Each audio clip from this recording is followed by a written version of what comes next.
Like if you like nowadays, if you Google him, like 50% of what comes up is pretty much all of these, Trotsky is talking about Winston's legacy. Like in one blow, they dismiss Henry Winston and Dismiss who? like dismiss Winston and the World Peace Movement. World Peace Movement. Did the U.S. Peace Council come out of that? Well, it's like I think we're gonna get started. It's 10:33. Wow. Good morning, everyone. I guess we should start by saying how happy we are that we have some visitors in the room this Saturday.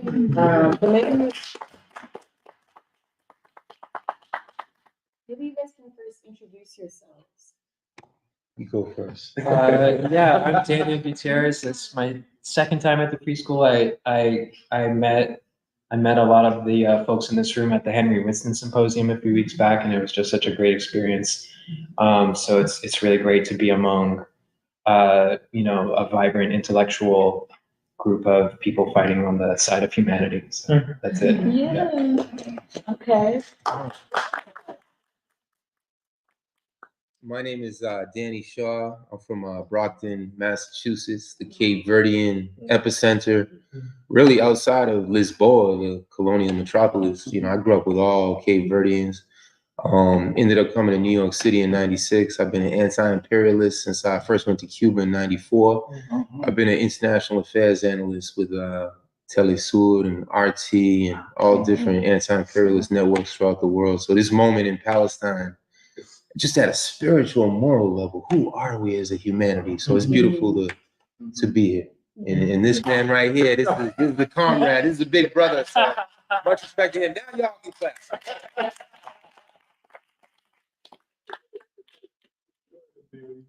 What's going on, everybody? My name is Amir Banks. I lived in Philly for about a year and was honored to meet Tony and a couple other preschool folks back then. Been following ever since. And now I'm back in Atlanta where I grew up. So just continuing to try to show love and stay with the revolution to the end.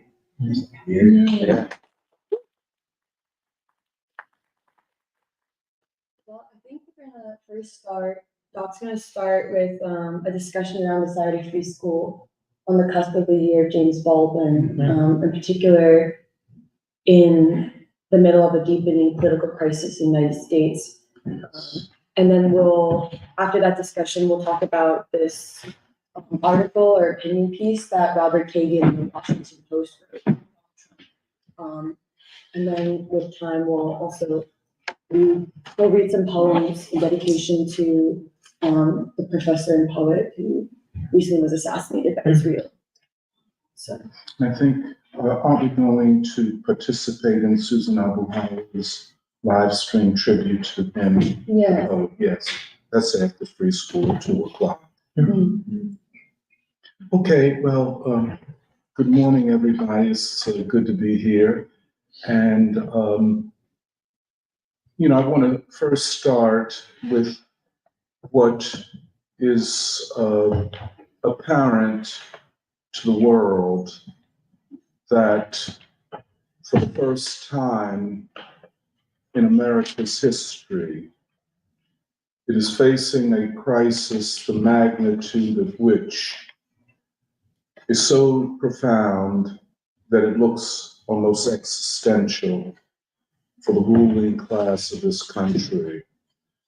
And the ruling class is acting as though it were so, even if most people on the left do not understand it. And we'll return to this concept of the left, which is a self-definition by those who claim a certain, quote, politics, but a self-definition that has no relationship to the objective world and to the movement of humanity. But this is a really unprecedented crisis there, and it is, I would say, irreversible. We are now in uncharted territory. We are on the cusp of in the nation, a profound political realignment. And Jeremiah will help us work through a very important, at least I think very important essay that appeared in the Washington Post last Sunday by one of the most important ideologues of the ruling class, Robert Kagan. And probably we'll talk a little bit about essays recently by Ed Luce in the Financial Times and this whole edition of The Atlantic dedicated to what they are calling the onset of a dictatorship in the United States. The ruling class has pretty much conceded that Trump will be the next president. As we know in the free school, we don't see that as the worst of all possible worlds. In fact, for us, the re-election of Biden would be the worst event because it would continue the trajectory towards world war. But that having been said, all eyes in the world are upon Gaza and the Palestinian people. And there's no human being with an ounce of moral integrity who is not at the same time and cannot be at the same time a Nazi, who does not feel the suffering of the Gazan people, especially the children. The infant Shaheed, these martyrs for humanity. The bad news is the suffering. The good news is that the Israelis are being defeated on the ground in Gaza.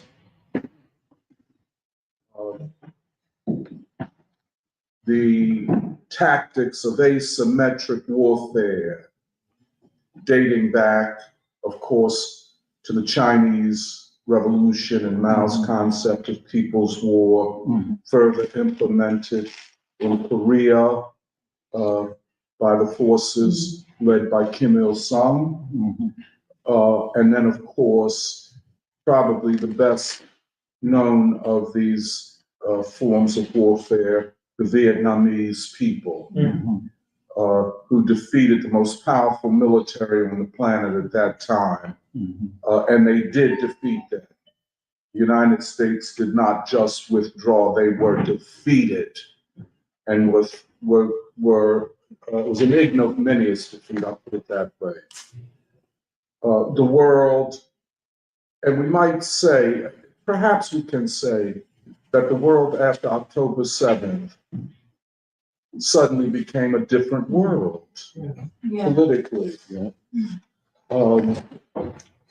Quickly, what we saw only in embryo was crystallized. That is to say, these new alliances, what we in the free school call the Afro-Asiatic reconstitution of humanity. It kind of first became apparent in this year with the Iran-Saudi Arabia rapprochement. And then, of course, which was brokered, by the way, by China, which had never been a player in Western Asia. I don't think ever in its long 5,000-year history. It was, it always looked upon itself as the middle kingdom. And in that sense, it was never imperialist because it said the world would come to it. It did not need to capture the world. And that knowledge and science and I guess, the printing press and the other things where China felt itself to be the Middle Kingdom. But suddenly China is a major player in Western Asia, called by the British the Middle East, and it brokered this historic deal. But then that deal becomes the center of something even deeper, because both Iran and Saudi Arabia applied for and are now members of the BRICS nations.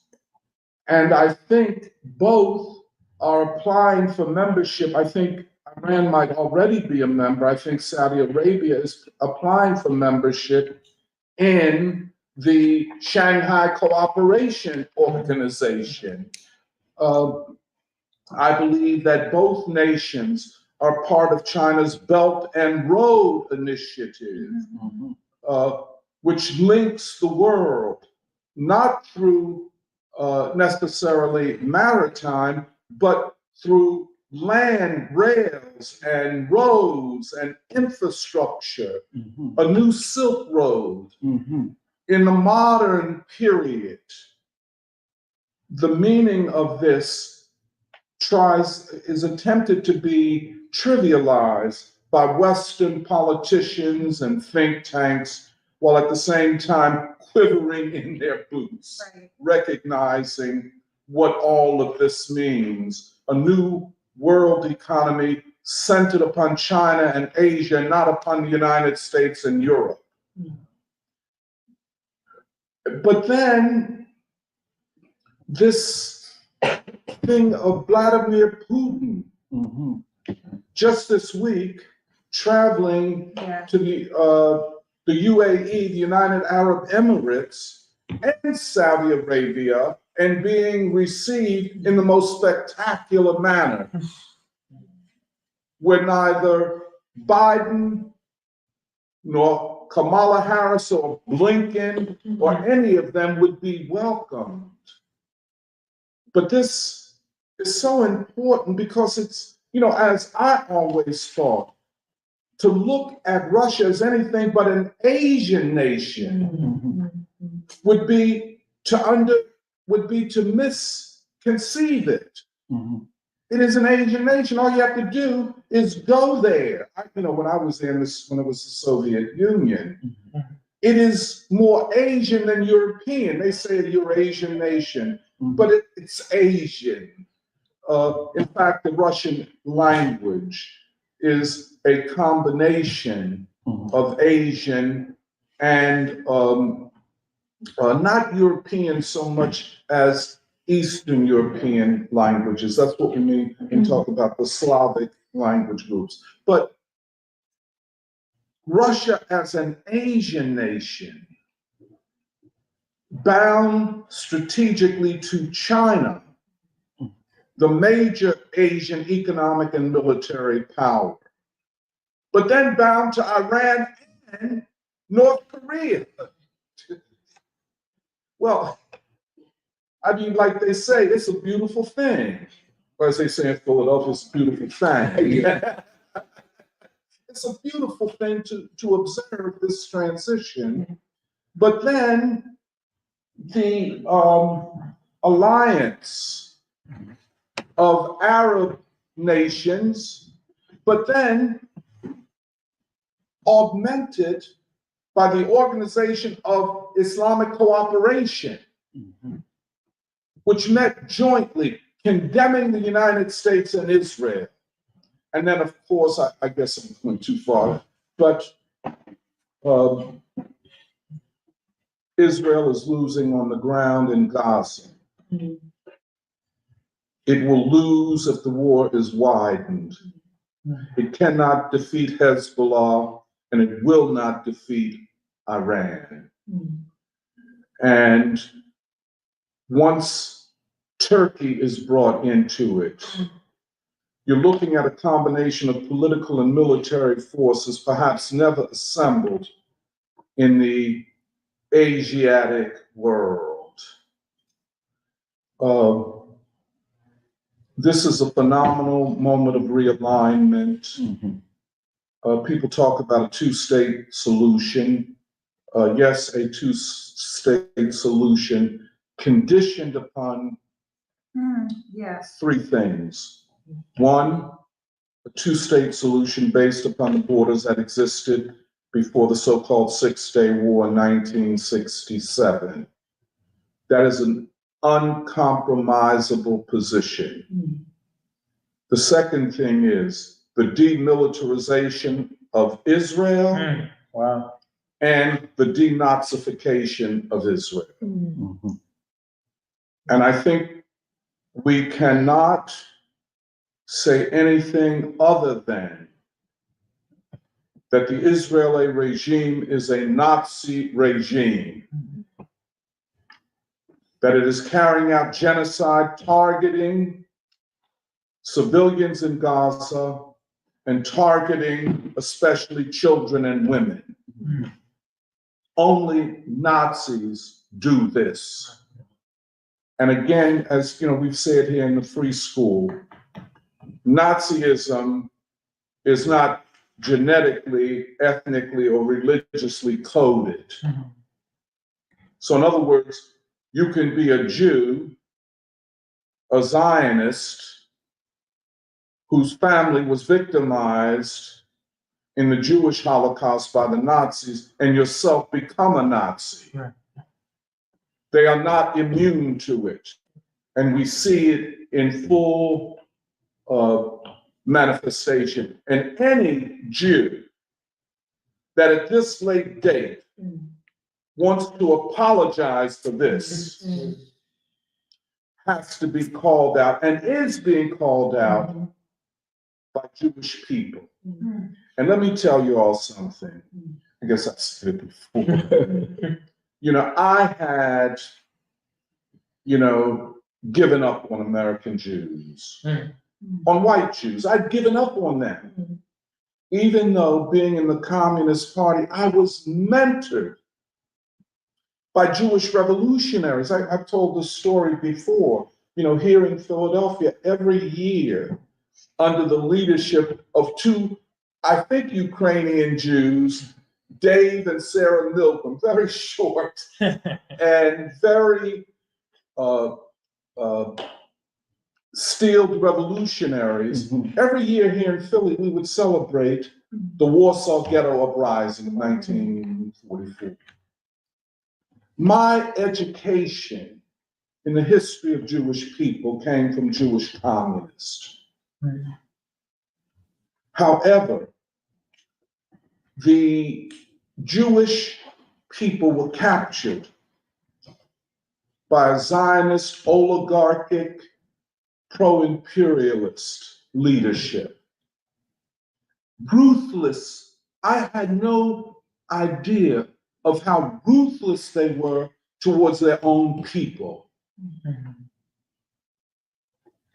This leadership, who, by the way, stand out in the fact that they abandoned the Rosenbergs, Julius and Ethel Rosenberg, who were executed on some trumped up charges of having given nuclear secrets to the Soviet Union. They were electrocuted on the same day in 1953. And it was only the left of the Jewish people and the left in general that stood up for them. What became the leadership, quote unquote, of the Jewish American people turned their backs, went the other way, and said that the communists, the leftists in the Jewish community was the past. The future was with American imperialism. And so it was shocking to me, and so I gave up on them. I gave up on American Jews. Outside of certain people that I knew and I could trust, majority I didn't want anything to do with. I said, you all have sold out. You are backstabbers. You're morally corrupt and Zionist. The other thing is, I took personally, I even take it to this day personally, their targeted attacks upon the Black struggle. That is part of the filthy history of Zionism. And of course, you know, we see part of their ruthlessness in their attacks, and their cowardice, by the way, upon the students at elite universities who are demonstrating. To call these students anti-Semites is, first of all, to smear legitimate protests and speech, to turn legitimate concerns, deeply moral concerns of young people into evil by older, richer, powerful people is the act of cowards and so on. You know, by the way, you know, I looked at some of the congressional hearing on anti-Semitism at elite universities like Harvard, MIT, University of Pennsylvania, and of course we'll talk about Cornell, at elite universities. And to say these students don't know what they're talking about, these students have been lured by their professors to espouse anti-Semitism.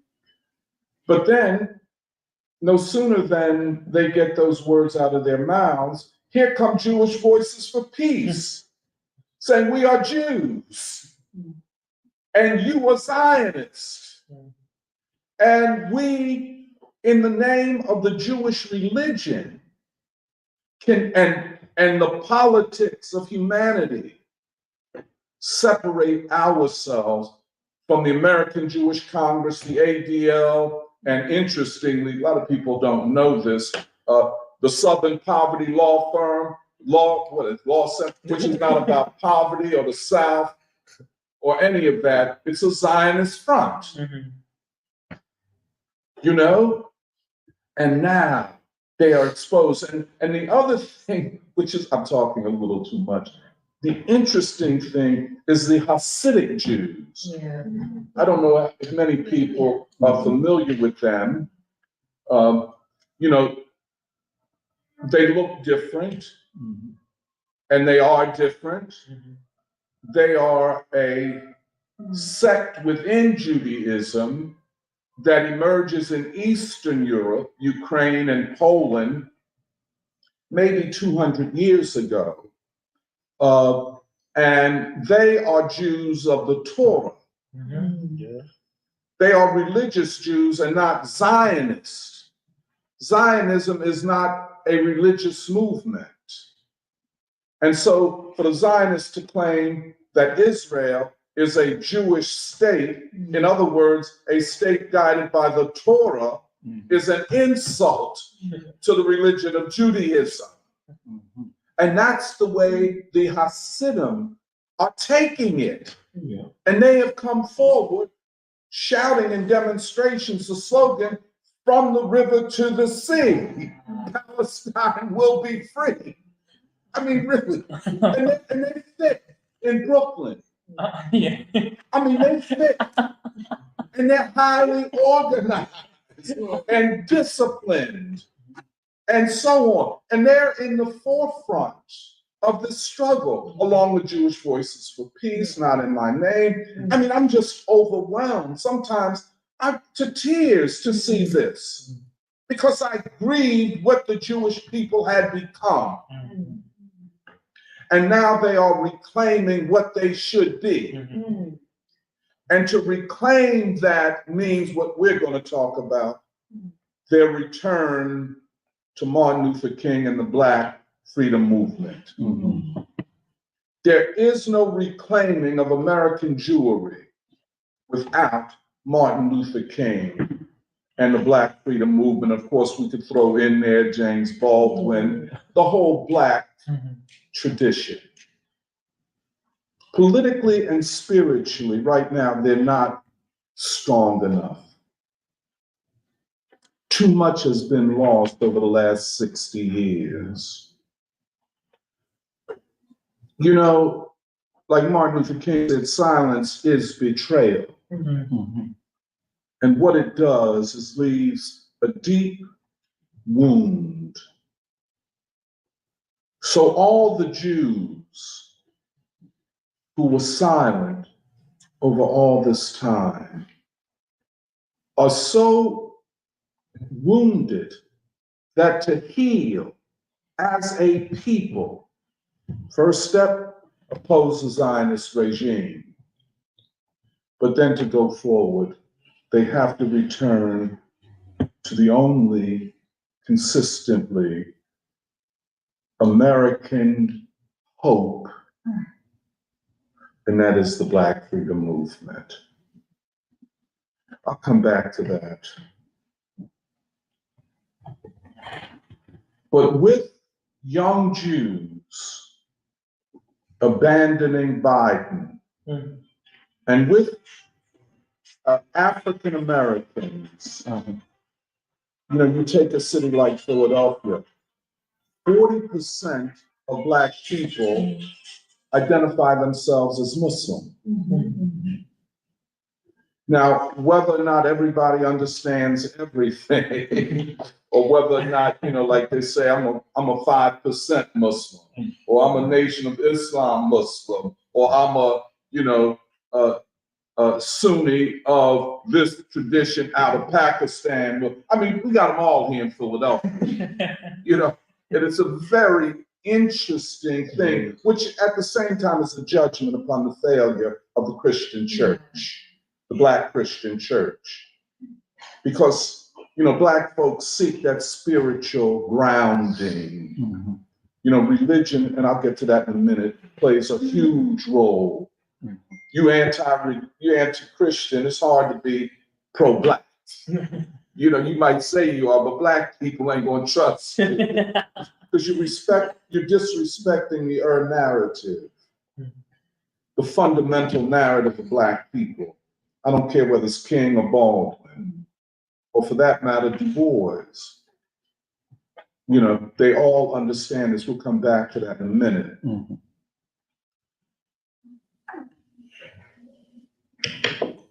This movement of young people and Black people out of the Democratic Party, and it's not just about Biden, and Biden can tell Black people all day long how much his administration has done for us.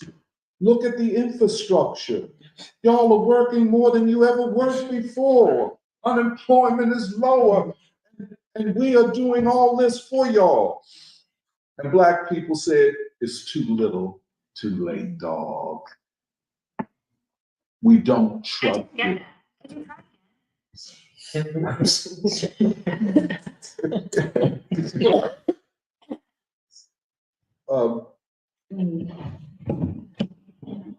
And so I think in a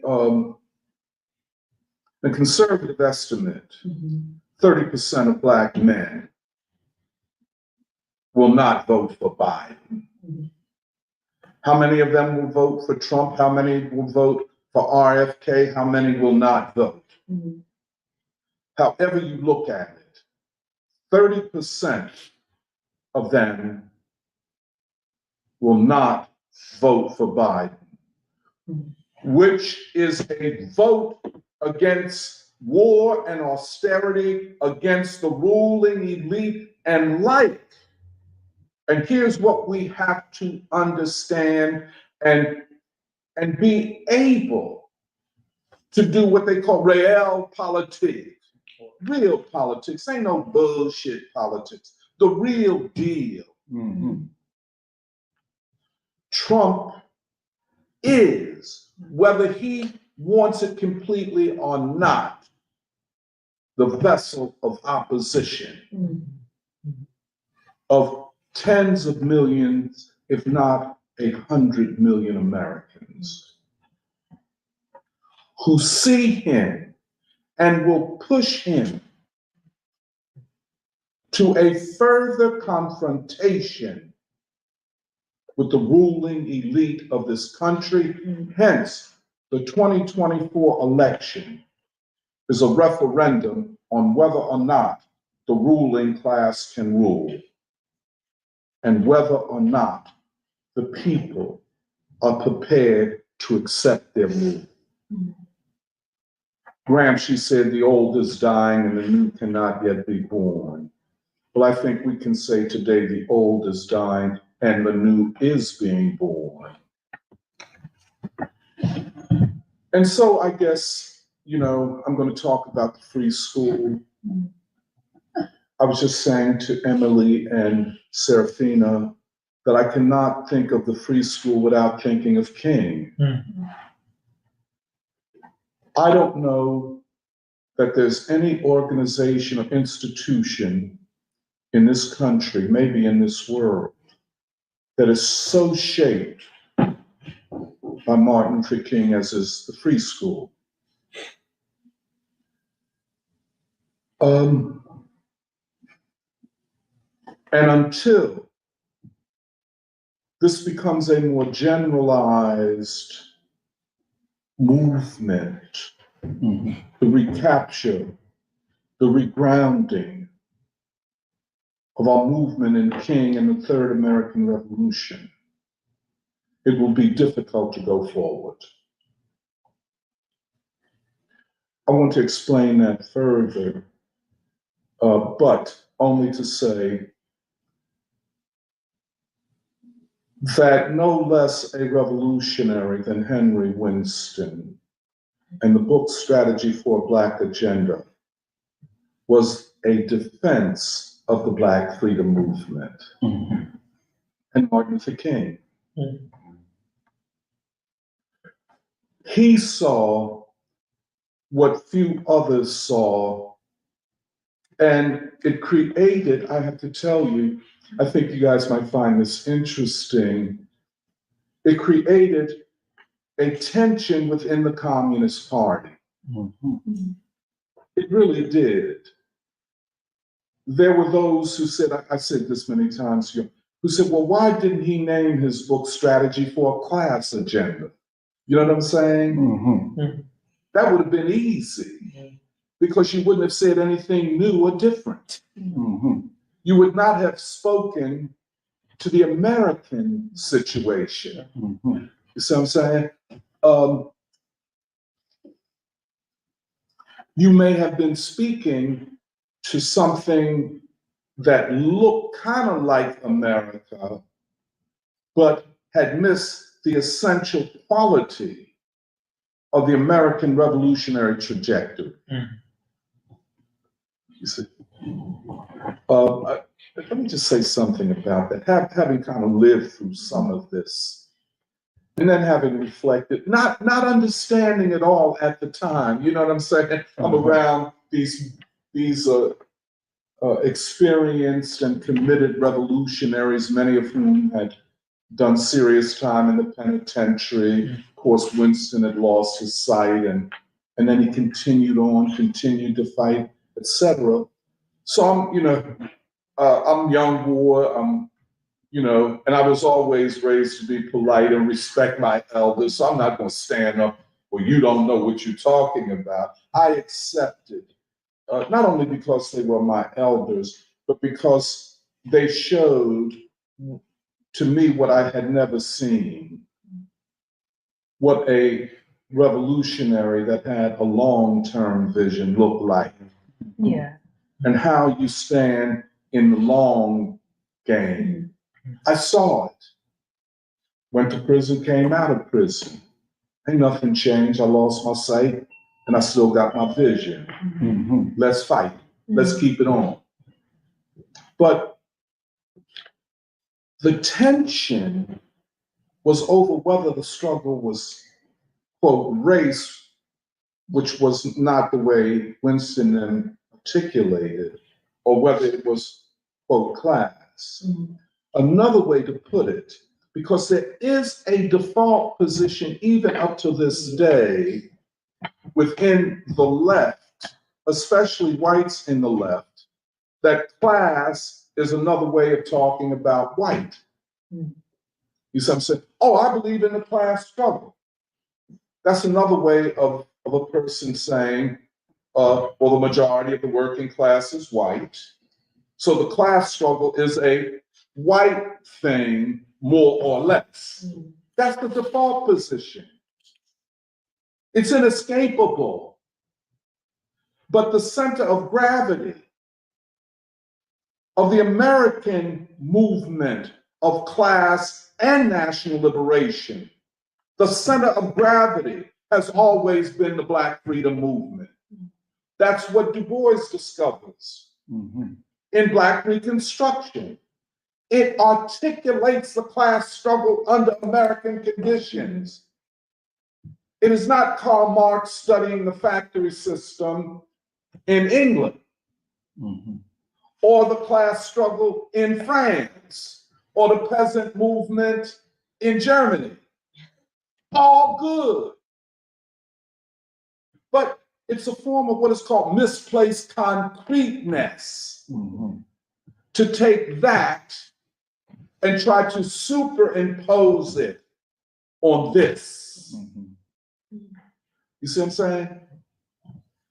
And so to recenter the revolutionary project in the United States meant the leap, the imaginative leap carried out by Henry Winston and a cadre of Black communists. Among them, of course, the great Paul Robeson, the great W.E.B. Du Bois, Louise Thompson Patterson. You know what I'm saying? To re-anchor the movement of this country. But then its re-anchorage had to look at the current conditions in that time that Winston became the chairman of the party in the nation, and how the American people were being transformed. That's what we mean by the long game. If it's just a matter of, well, you know, and I'm down with the UAW. I hope y'all won what the leaders of UAW say you won. I'm a little skeptical, but we'll see.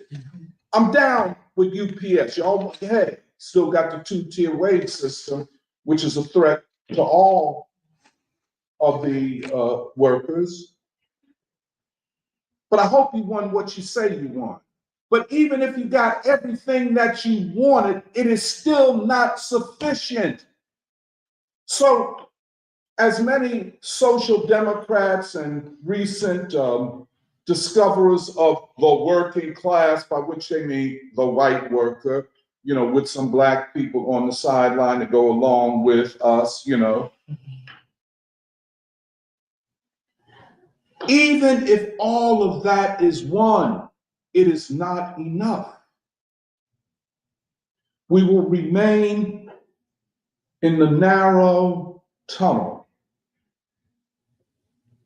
of, how would you say it, class reductionism, reformism, a working class without a vision, without a leadership. You see what I'm saying? Winston understood King. Most leftists, many communists, did not understand King. You'll often hear people say, well, we have to understand the radical King as opposed to the reformist King. Well, most people that make that claim have never read King. They dismissed him and trivialized him out the gate. I don't think there's ever been, well, let me put it this way. To trivialize King in the United States is like Italian revolutionaries trivializing Gramsci. To trivialize Gramsci is to take the heart and soul out of the Italian revolutionary movement.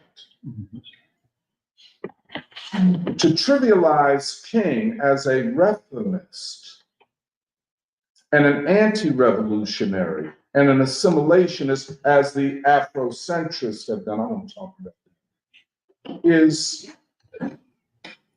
to make of him what you want him to be.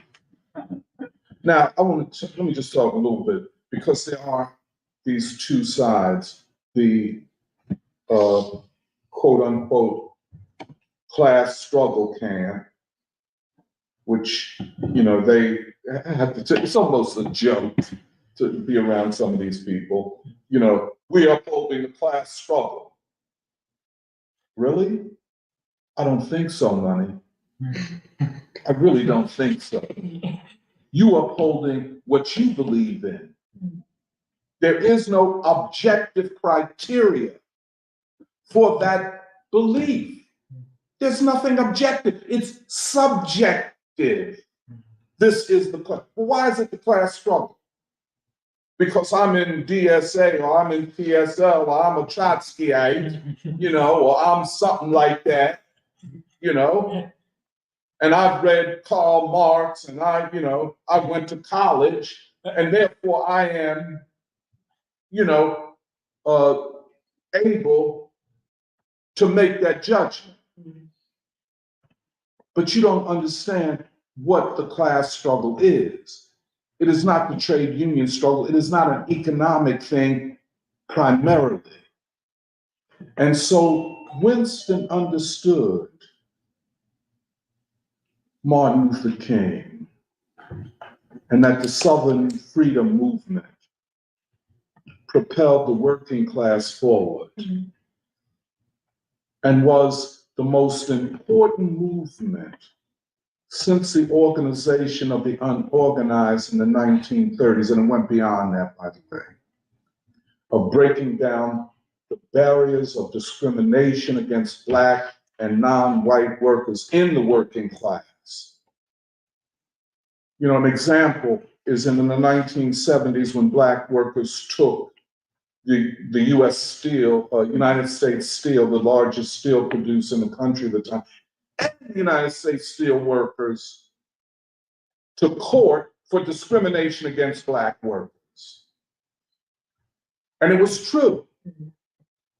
The companies did it intentionally and openly. The union went along with it.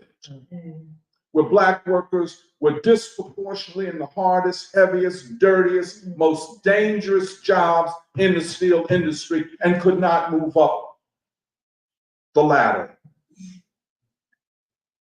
But that comes on the heels of the civil rights movement. And it was a fight to unite the working class across the color line.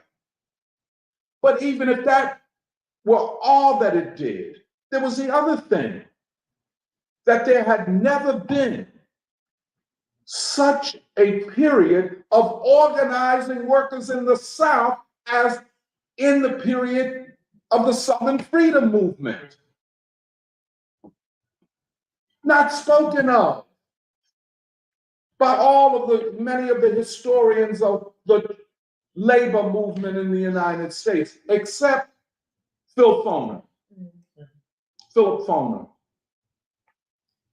But it is like it never happened. More Southern workers, Black and white, were organized during the period of the Black Freedom Movement than any time previous to that.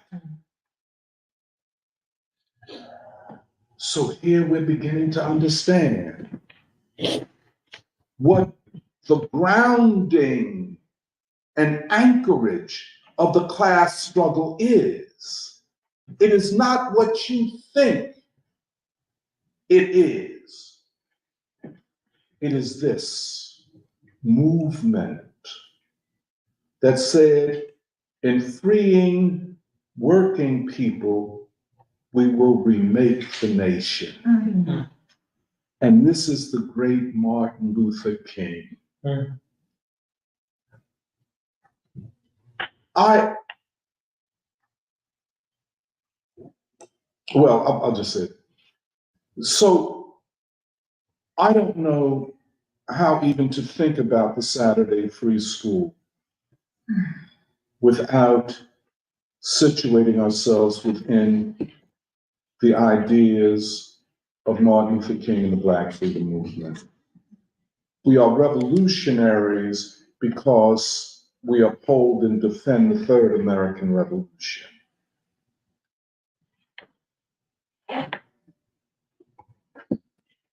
There is no American revolutionary that is not anchored and rooted in the American people. And if you care about the American people, and the freedom of the working class and Black people, you have to defend the Third American Revolution. People say, well, it's not a revolution. Well, what do you mean by a revolution? A revolution seeks to take power from one class to another, you know? Well, how do you know that that's not what was going on here? I mean, well, it's because it was led by Black people, and that's part of the problem. You see, I'm going to use Michelle's language, the white imaginary blinds one to the centrality of the Black freedom movement. You see what I'm saying? I'm going to hold on to whiteness if it kills me, and it is killing me. I'm a white revolutionary. Well, I think those two terms are contradictory. This is Baldwin, of course. There is no white revolution. There is no white revolutionary. Every revolutionary seeks to topple whiteness. That's part of the revolutionary process. To the extent that white people abandon whiteness, to that extent can they see the way forward. Stay white, you stay blinded. Stay white, you stay infantile. You know what I'm saying? Abandon whiteness, you become mature, you mature. You see what I'm saying? People say, well, white people are the majority. Well, when did revolutionaries base their strategy on majorities? As though the question is an election. Revolutionaries like, well, I won't call them. Like you take DSA, their whole thing is, we're going to be the left wing of the Democratic Party. Now we see where that done got y'all. Y'all the left wing of what? No, frankly, there is no left wing of the Democratic Party. And I think Bernie Sanders proves that to you every single day. And so this little nickel and dime game of I'm going to run for city council as a progressive socialist in Philadelphia. Well, like I said, go ahead with your bad song. Don't be calling me to ask no support. I don't support you. In fact, you're just becoming another part of the Blackness leadership class. But this idea of gradualism, incrementalism, where there are no revolutionary leaps, there are no imaginative leaps, there are no ideological transformation, where you don't ask of the masses anything but to vote for you. You see, that type of framing of things is not only not progressive, it's anti-revolutionary. Just a couple other things and then. Now, the Saturday Free School. We're on the cusp of 2024, the greatest crisis in America's political history, where Jeremiah, when he talks about Robert Kagan, will show Kagan surrendering. He surrenders, and then it's a long article, very interesting, the psychology of the essay. He surrenders, then he said, no, I'm not surrendering. Then another paragraph, I'm giving up. I can't fight this. No, I'm not giving up. Jerry, the guy, he's going into a schizophrenic meltdown. But he represents the ruling class, and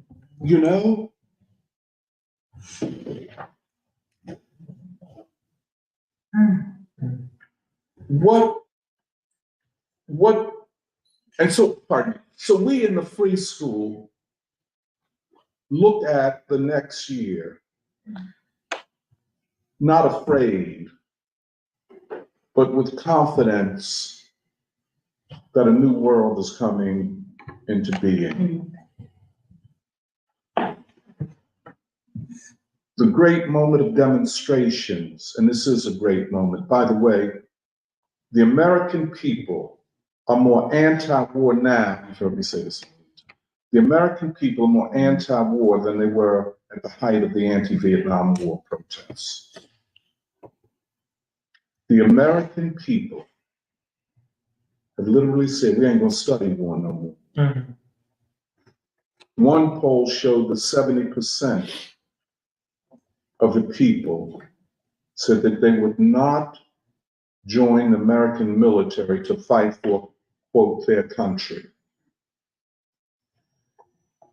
Young people want nothing to do with the American military or with war. And in fact, distrust the ruling class to make any decisions about their lives. I was of the generation that was being drafted to go to Vietnam. I knew what it was like for parents to say, well, go ahead over there and then you'll come back. But if you don't go into the draft, you'll threaten your well-being, getting a job and all that type of thing. In fact, my parents were split. Mm-hmm. My father's Cape Verdean, he never became a citizen because he did not go to fight in World War II. So he could never become a citizen. Mm-hmm. So he was always, as immigrants are generally, they want to go by the rules and be more American than Americans and show the American white Americans how good they are and all. And that still plagues the Cape Verdean side of my family. But my mother, they're from South Carolina. Mm-hmm. That's a whole different thing. They came out of South Carolina, running because they had insulted or beat up a white man. They had to flee. You know what I'm saying? So my mother said, she said, no, Tony, you don't have to go. And I didn't, and I stood up to it. I was drafted twice, I didn't go once. But we were told that we had to show patriotism. That to get ahead, we as a people had to prove to the nation that we were deserving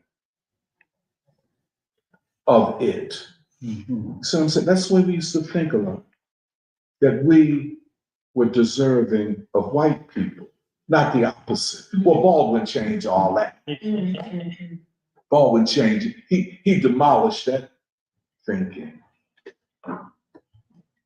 So we wanted to fight in wars and come back and say, look, we fought in your war. Give us freedom. And it never happened. Today, that discussion would not take place in any household, family, community, church, Black, white, Latino, Asian, or otherwise in this country. Mm-hmm. That discussion ain't even on the table. Mm-hmm. You see what I'm saying? The country don't want war, don't want to fight in these wars. And as soon as they can get a little bit of information, they turn against the ruling class. You know, part of the problem with this moment in Gaza and so on, and these fool-ass politicians trying to grandstand a bunch of punks. You know, I mean, really, I don't want to really curse from the streetwise, so I cannot go there. But hey, look.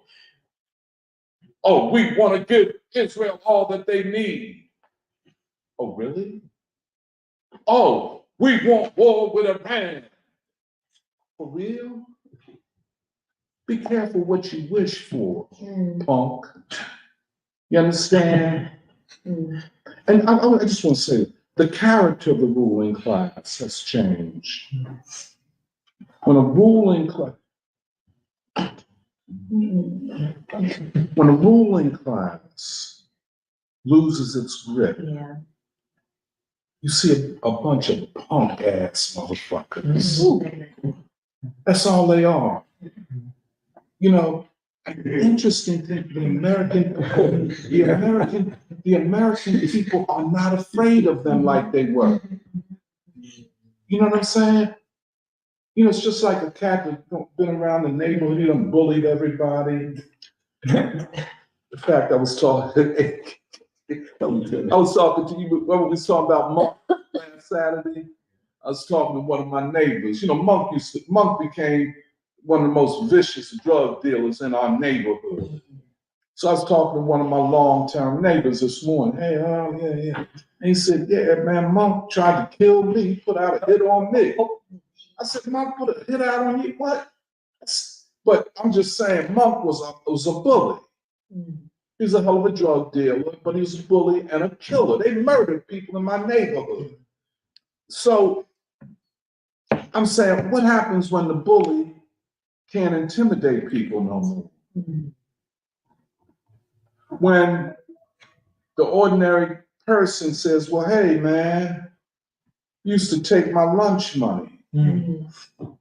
Used to slap me upside the head when we was in elementary school and junior high school. You know, now, hey, homie, I didn't grow up, and I'm gonna left hook you, you try to put your hands up on me. Or the woman married or in a relationship with a bully. And then she realized that he ain't who she thought he was. And now I'm gonna take your heart. This is what we're looking at. A punk class.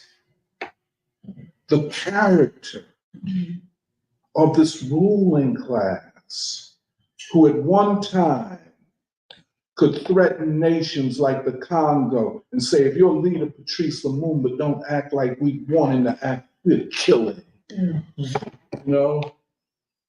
Amilcar Cabral, we'll kill you, man. Who you talking with? That kind of thing. Hey, them threats don't mean nothing no more. Look at Niger. Look at Burkina Faso. Small countries ain't got that much.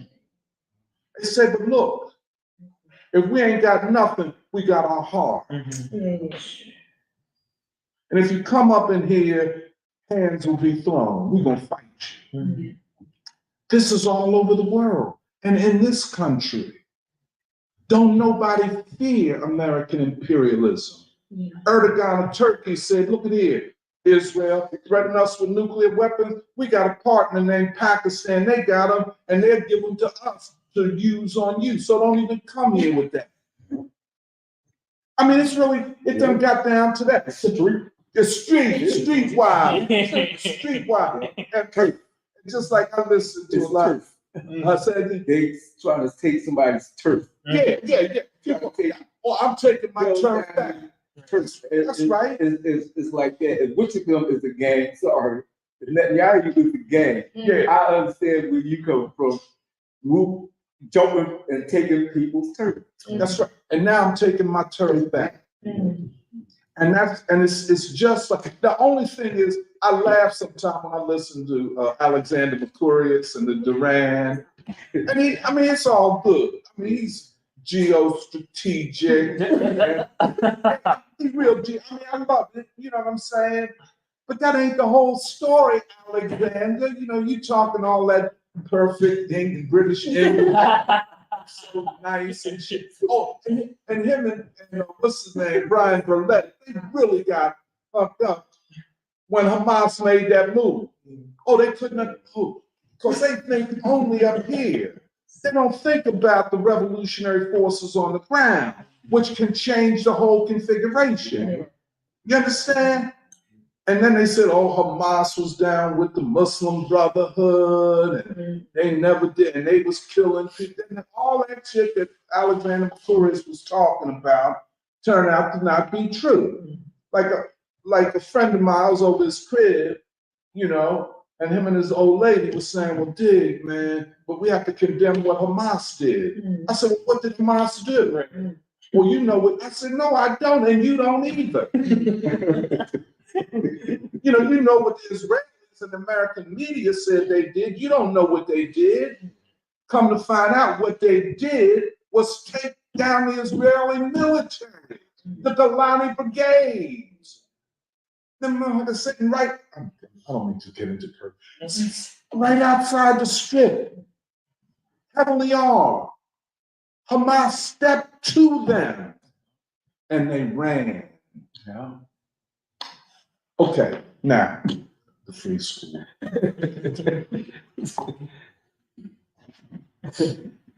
You know, Emily made the statement that, you know, because we're always comparing Chicago and Philadelphia. A lot of people say from Chicago, they say, well, Chicago is the Midwest Philly. Interesting. A lot of people from Philly say that Philly is the East Coast Chicago. And if you know the two cities, you can make that claim. Music-wise, I think, you know, Chicago got a lot. They got blues and jazz. But we got our thing, which might be a little heavier than Chicago. You understand? You know, Chicago got, Earth, Wind, and Fire, all that. You got to give them all due respect. But you got Train and Lee Morgan and McCoy, Tyner. This is a heavy situation. But this is a poor city, pretty much dirty city, gritty city, vastly unequal city. But, and this is Emily, but what Philly has that Chicago doesn't is the Saturday free school. I'm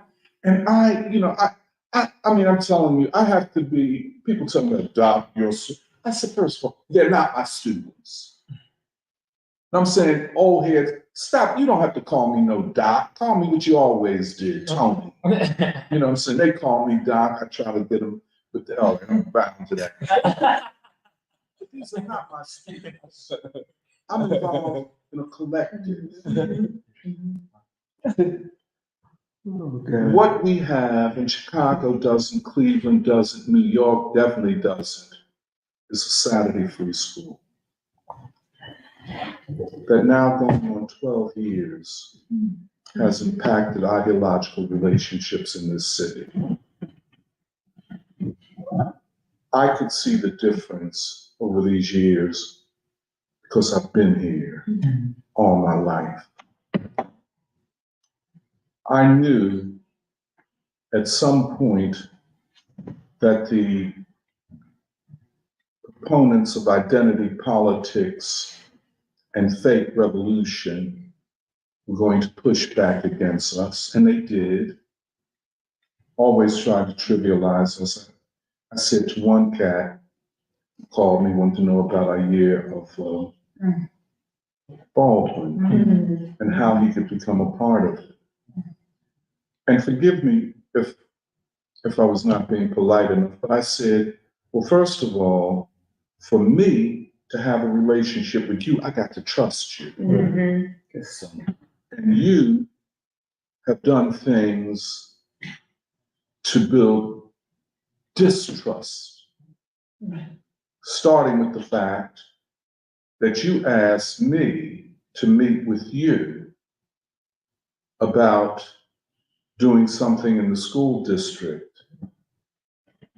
And then I didn't hear from you for 2 years. And the next time I see you, you align with what I call the Saturday Fake School. A picture of Du Bois to use the image of Du Bois to undermine the work of Du Bois and the ideas of Du Bois. And, you know, he was polite and he said, man, look, I'm sorry. You understand? I could have gotten real street and ugly, you know what I'm saying? Sorry. You know, but I didn't. And he said, well, what, do you want me to quit the Saturday Fake School? He didn't call it. I said, no, man, you know, don't do anything on my, because of me. But the fact of the matter is, and I said this to him, I said, we in the free school have been doing Du Bois for over 10 years. I've been doing it for 30 some years here in Philly. Why was it so easy for you and other Black people to align with a white man that never wrote, spoke, said anything about Du Bois, but y'all down with that? You never come to anything that the free school does. I said, now, I don't want you to come. Y'all do what you do.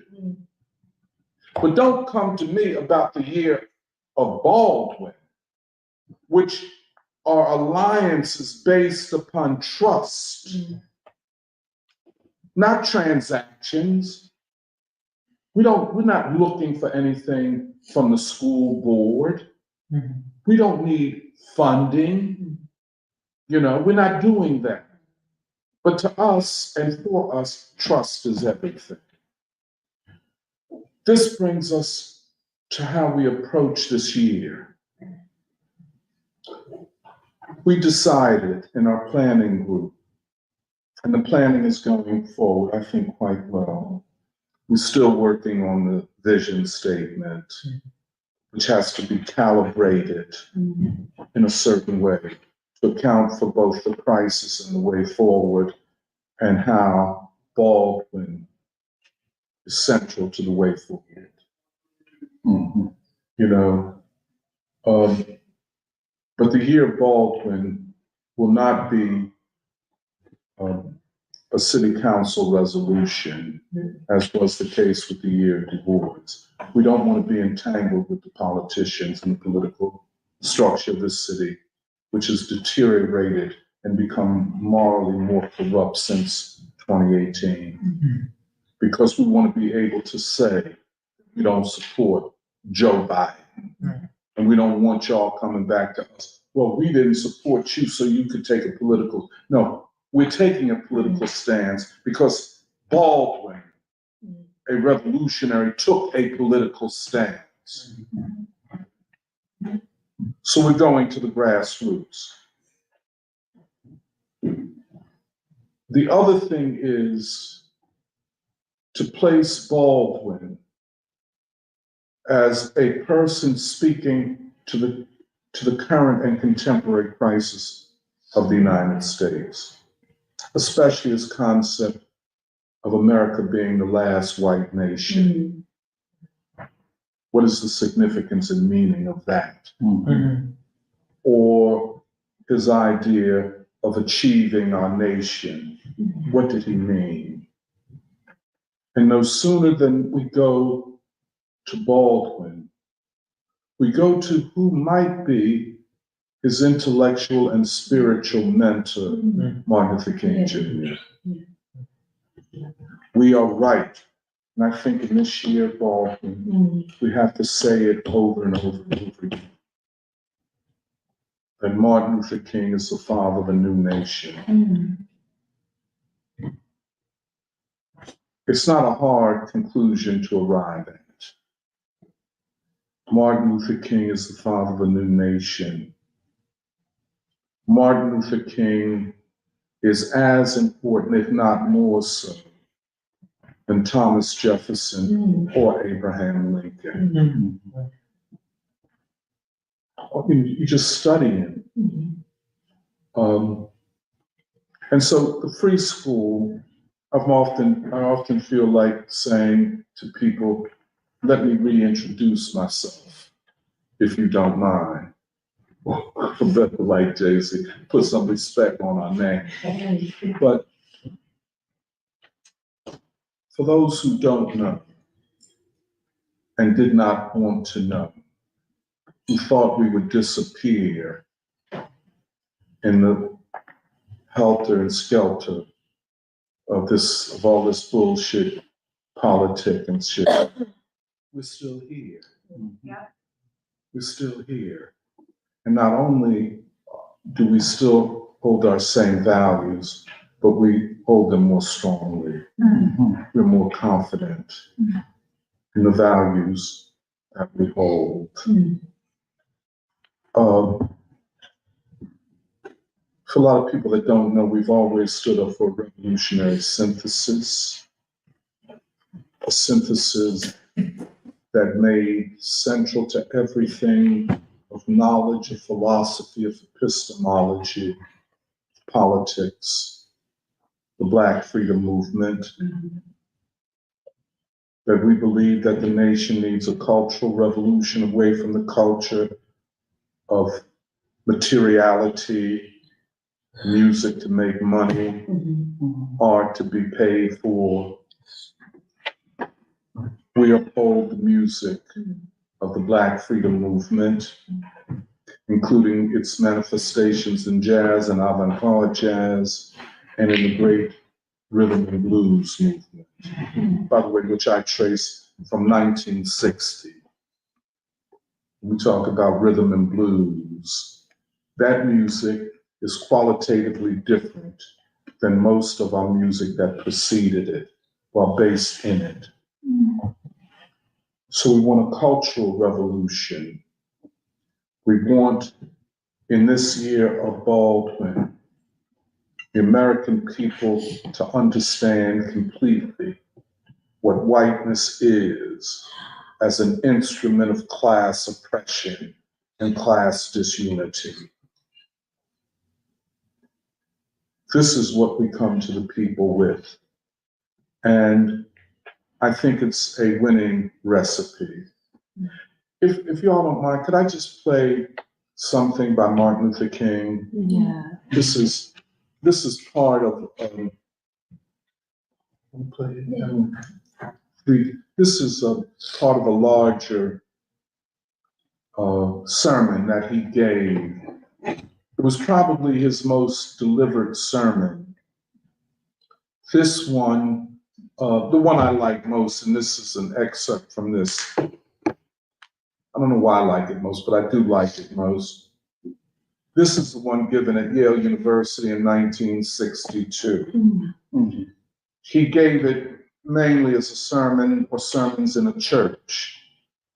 And he said there are three dimensions. Now, the speech begins, this excerpt begins with his conclusions about the second dimension. And then he goes to the third dimension, which is a way of helping us to understand King's idea of the colony of time and the empire of eternity. As you know, we in the free school have been dealing with the issue of time quite a bit. Winston and Huey Newton's construals of time, Einstein's idea of time as a material social force. But King considers it in a different way. But I just want you all to hear this, and then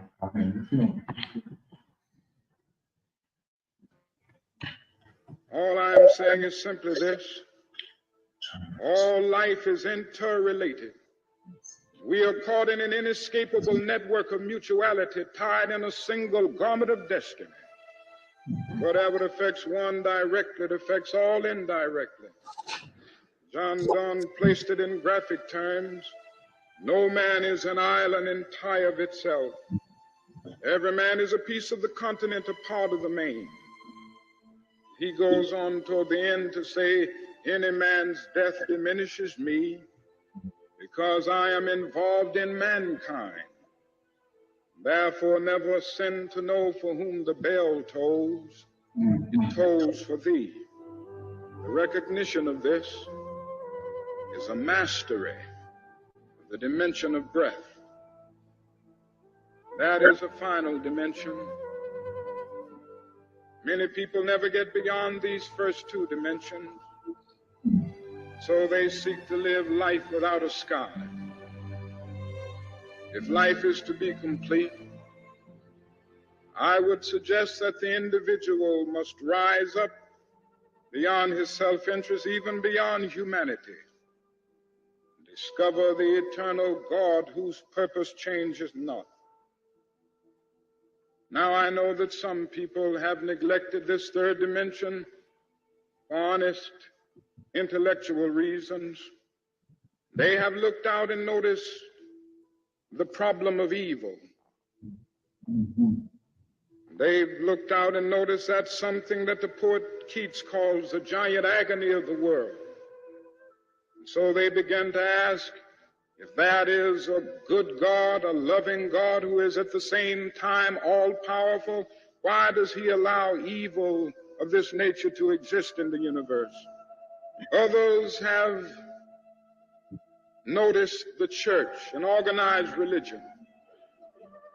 They've noticed that the church itself is often stagnant and lax. They've noticed the church itself is often a tail light instead of the headlight. They've noticed that people in the church all too often have a high blood pressure of creeds and an anemia of deeds. From this, they have concluded that the church has no relevance to the social issues of our day. So because of their disgust with organized religion, they have turned away from the third dimension of life. Then others find it difficult to square their intellectual worldview with the sometimes unscientific and primitive dogmas of religion. But I suspect that most of the people who have neglected this third dimension have done it not for honest intellectual reasons, but because they have become so unconsciously involved in the things of life.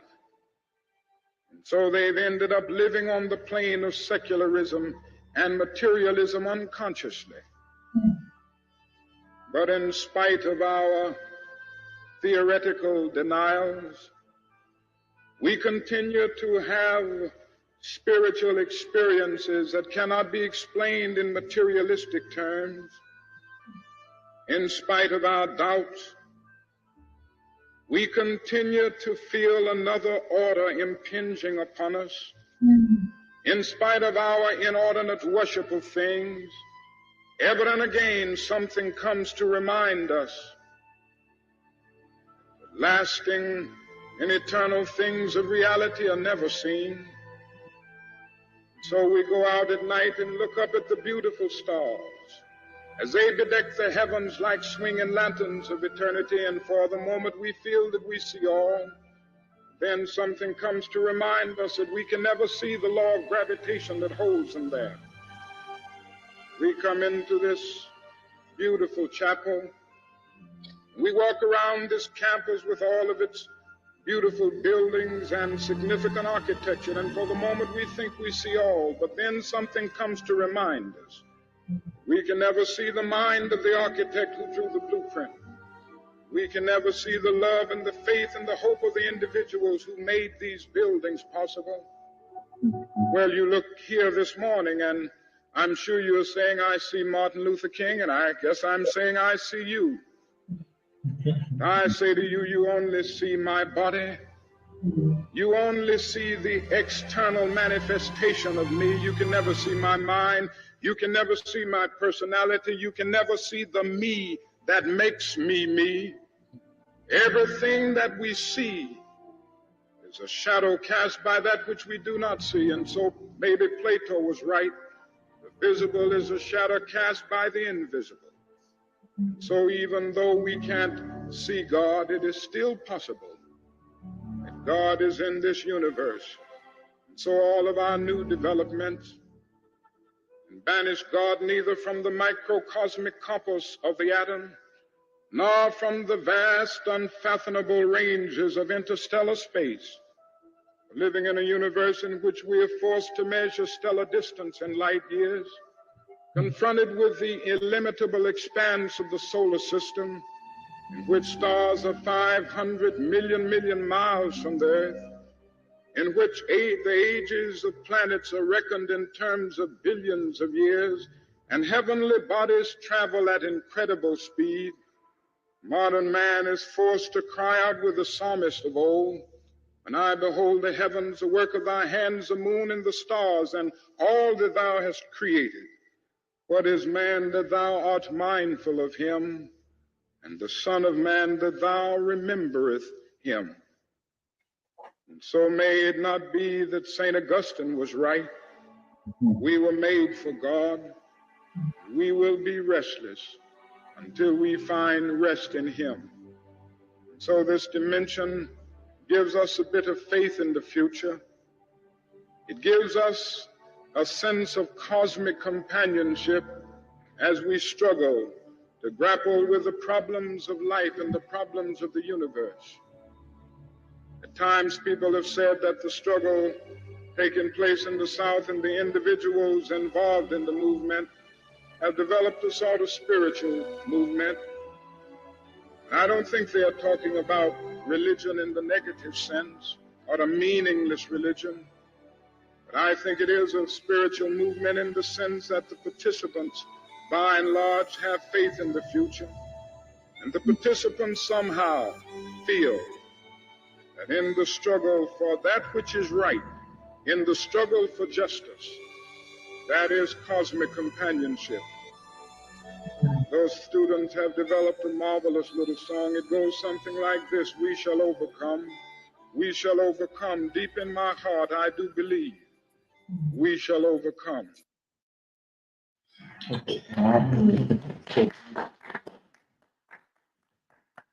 No one has ever spoken like that before since. It's a genius, a mind of work. But anyway, I'll stop there and turn it back to Emily.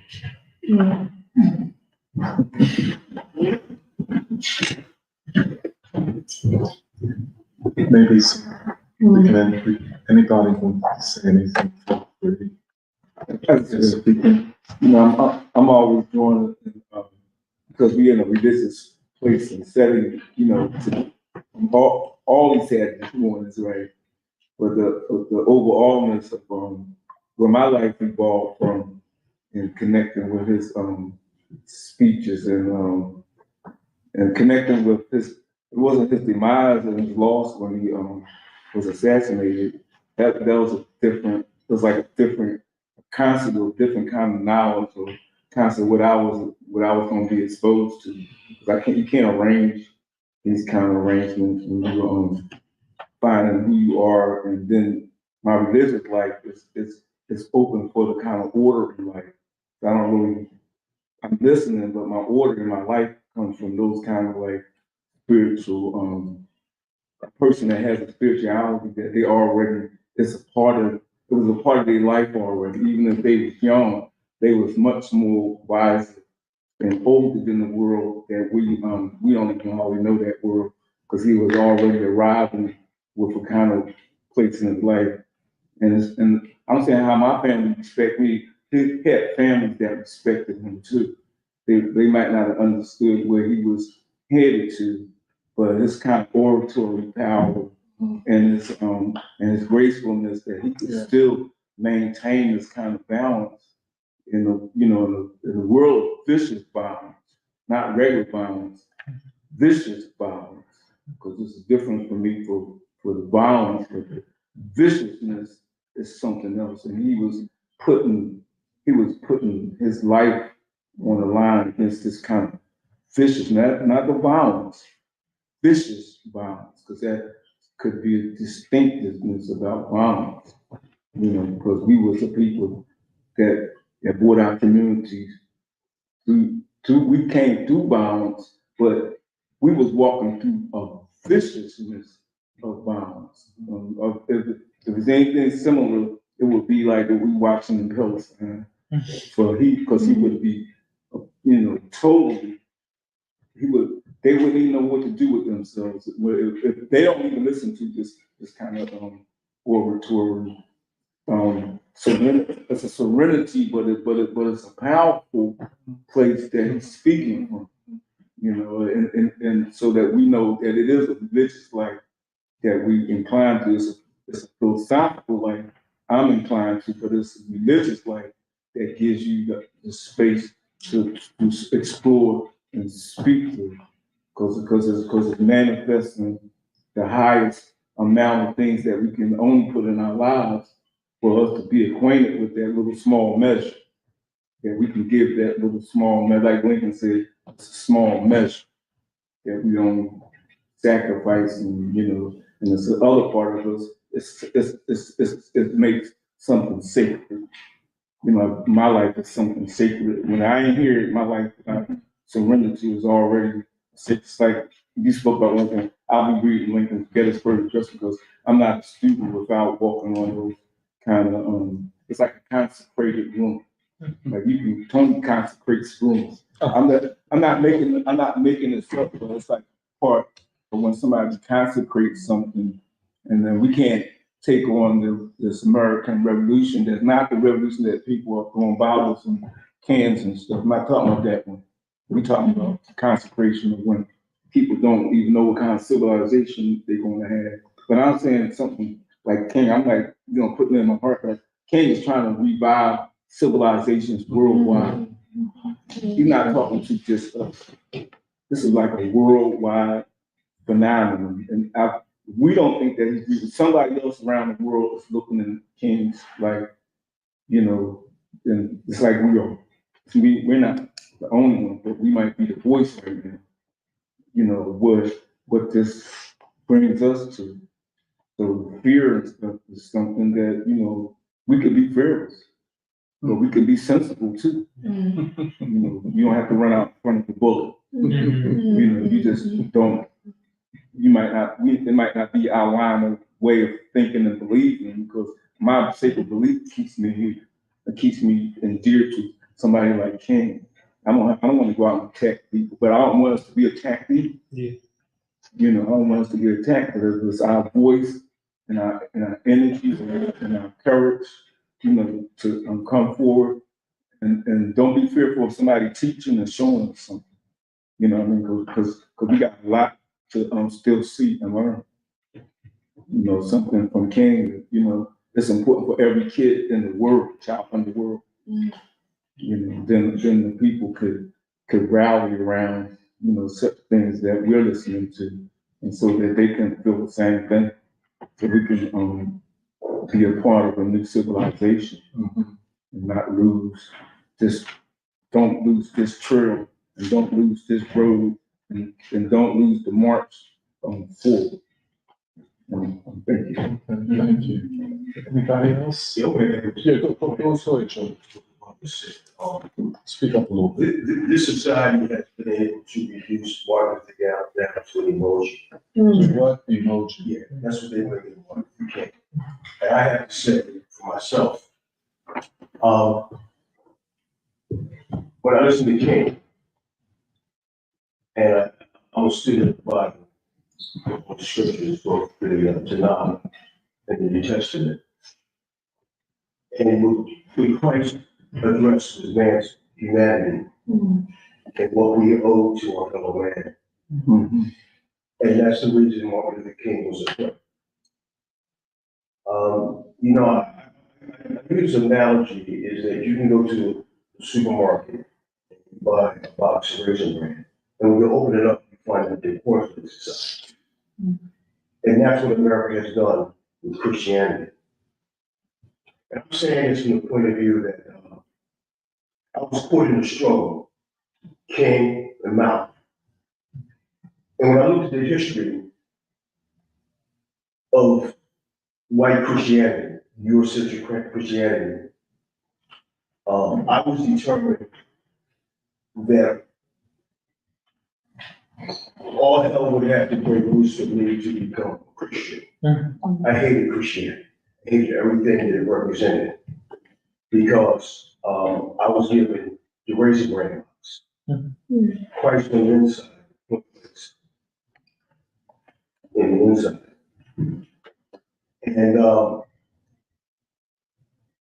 I looked at Malcolm as my black prince, as my deliverer. He was my Messiah. And Christ, I didn't see anything in King that I wanted to associate with as a black man. As men, we have what I call in us Spartacus.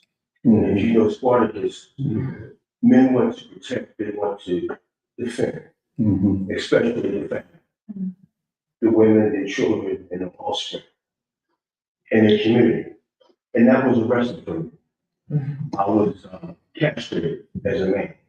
I couldn't provide for my family, I couldn't protect my women from violation, being violated on a block, cinder block, where women were stripped down, made to show themselves to the blues and hollers of the buyers. Children sold off, molested. I found out recently there were actually plantations that were purposed for the sodomy of young black boys. It's a big solid trick, which is not discussed. So I didn't know to be a Christian at all. And for one day, there was some events that happened. My brother went to jail. Got in trouble, went to jail. And my brother was a gangster. Everybody knew who my brother. You remember Arch Street? You remember West Philadelphia? You had the rooms, you had the coach, you had Arch Street, you had Woodland Avenue, you had Osage Avenue, North Philly, you had you had the Mouse. You know the zoo. They so street up in Germantown. Listen, when I grew up, you had to know where the hell you were going. That's right. Once you passed 14 years old, you just can get up like leave the beaver and go to the house. That was all okay. You had to know where you were going and who was there. Okay. And so I'm saying this to say that we from Philly. Okay. Now I wasn't a fighter, but I was a runner. I run my ass off. And I had friends telling me they didn't think I was gonna live. I wasn't a fighter because it wasn't that I couldn't fight. I didn't want to fight because I saw you as my brother. You were black, we were in the show together. And they didn't have the intellectual maturity to understand it. Because I was light skinned, I became a victim of being white. Not my own doing. Okay? And so I started to understand the reason why Martin Luther King was not Martin Luther King, Joe Louis was not in the out because he was light skinned. Same thing with Muhammad Ali. He talks about how he was picked on because he was white. See, a lot of people don't know why I was light skinned. Because you got to. Okay? And my brother was fair skinned like me. So my brother had curly hair. My brother was knocking brothers out. Okay? He knew who he was. They said, you Perry's brother? Oh, we know who you are. And I'm saying I had an anger in me. I had a hatred for white people. I mean, I freaking hated white people. Okay? When I saw the dogs, when I saw the trauma, I remember as a kid, I was not even 10 years old. We were walking down Erie Avenue. And I'm 10 years old, late at night. My mother was going to visit a friend of hers. We had just went shopping. And this cop car came up with two white cops in it. And they said some things to my mother's sexual. Wow. And at 10 years old, I wanted to say something. My mother grabbed me in my hand. She said, shut up, don't say it. Yeah. Okay. At 10 years old, I wanted to defend my mother. You follow where I'm coming from, brother? And I remember that to this day. I was 10. Now I'll be 70 December 21st. So that's a memory, 60 years old, hard. So I'm saying this, that when my brother came out of prison, my brother was a Christian. At this time, I graduated from school. I excelled in school. Except I was blessed, that was a gift. Nothing, our intellectual capacities that we have in this room are a gift from God to be used for his purposes, not to be also added back. Yeah. Usually yourself. Right. Okay, and so when my brother came out of school, when I came out of jail, I came out of school, I graduated with a 3.87 in Temple, got accepted into law school. And you remember the brother who was the first dean of the Temple Law School? He stopped me, asked me my grades. So I was an excellent student. Brother comes out, I was offered jobs, and I did work on Wall Street. Brother comes out, he's a Christian. So when I come out, I'm reading the Quran, my friends are Muslims, I'm working overseas, and he confronted me. He said that Christ had to be a liar and lunatic or son of God. Say that one more time. He said that Christ either had to be a liar or lunatic or son of God. Now in Islam, Christ is revered. In Islam, we believe he was born of a virgin. He was consecrated by the Spirit of God. God spoke life into him. And he was a man without sin. He's everything that he is in the Christian Bible without being deity. Okay, that's the difference. So I'm reading the Quran, and Jesus Christ said that he was God manifested in the flesh to walk among men on earth and to bring message, peace, and goodwill. So I couldn't balance these arguments because they were in contradiction to each other. Okay, even the Muslims greatly revere Christ. So I'm challenged by this, and I'm not accepting Christianity. I mean, I already made up my mind. This is a no-go. So something in me, and I'm going to say God's Spirit, said, why don't you stop looking at the pictures of Jesus Christ and what has been done in my name and find out who I am. So I picked up the Bible and I read it. And when I read the Bible, I started to cry. Because what I had been sold is Christianity. A brutal, colonial, rapacious system reflected Christ not at all. And these people that sold us on auction block with a big Bible were not Christians. And when I read the Bible, I started to realize the Bible took place in an Afro-Asiatic culture. That they have hijacked our faith. Yours not even in the Bible. They're not in it. You don't come up until the New Testament period under the Roman Empire. And so I'm looking at this, and I'm sitting back, and I said, I got to raise a gram of cornflakes in it. That's my simplistic analogy, And so I realized that hate was going to destroy me. Yeah. And I became a Christian, but I still hated white people. Wow. But my hatred, and I was very successful on Wall Street. I wore Brooks Brothers clothes. I went to the Franklin Institute. I studied European culture. I understood their inflection. And so, white people, the system loved me. They embraced me. Okay? But when I looked at it, I wanted to capitalize. They never knew me in the room. I saw myself. You remember the book called, you remember this, I think, remember the spook sit by the door? Oh, that's what I saw myself. The spook that sit by the door. But when I became a Christian, there was a tension inside of me. I couldn't be a Christian and wouldn't be Catholic. So one day God confronted me. He said to me, you can't be a Christian. I can't use you as a Christian unless you want to get to love all people, no matter what. He said, because I loved you when you hated me, when you were my enemy. When you went nothing, I still loved you and I still wanted you. And then one time, Christ confronted me. There was a guy, I worked in the office, he was very successful, very well. And I got one morning, as I usually do, and God's Spirit said, why don't you share the good news of Christ to Wayne Lynn? I said, well, Wayne Lynn, he's white, he's a millionaire, he travels, belongs to a country club, eats at the finest restaurants.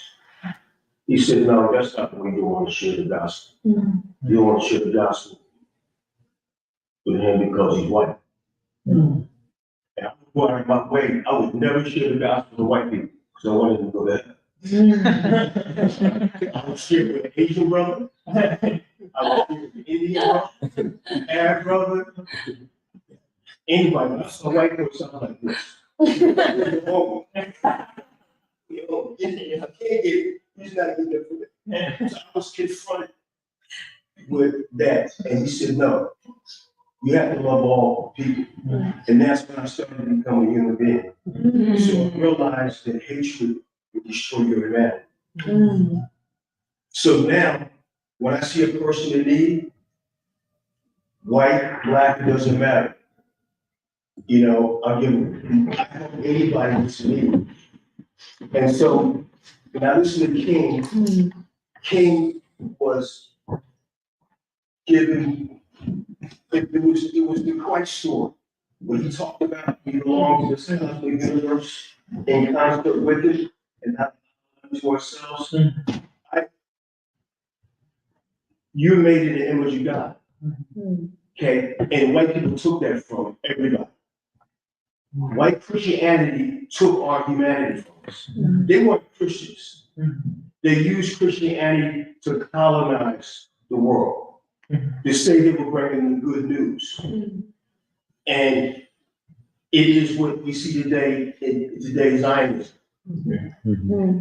That's what they did. So what happened, you know, so when you read the Bible, you realize that it truly is the greatest story ever told. And that's what King is saying in different words. Okay, when I'm struck, the Bible said to me, I'm supposed to love my brother more than myself. I'm supposed to be more interested in your needs than my needs. I don't know how to do that. Are you kidding me? When I'm home, my mom makes a piece of pie and all my brothers fight for the last piece of pie. What are you talking about? You're taking this one out of me. Okay?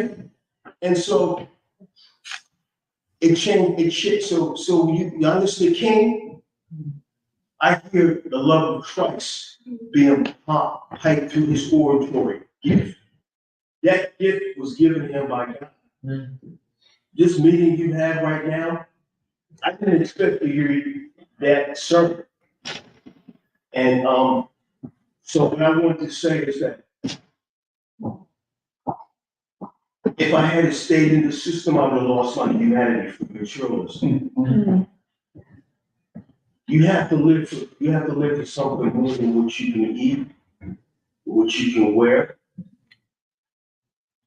And then you start to realize the selfishness, how truly selfish we are, even in our sexuality, how men exploit women for their sexual pleasure. And they'll lie to women to say they love her so they can be comforted. Christ talks about it. Christ deals with every element of our humanity. And so, for me, when I read the Bible and asked God to forgive me for all the people I hurt, I thought about all the women that I took advantage of. Because I was a track team and all the rest of that. You know, all that stuff comes. And you know how to scrub this up, right? Yeah, you sort of with swamps. Yeah.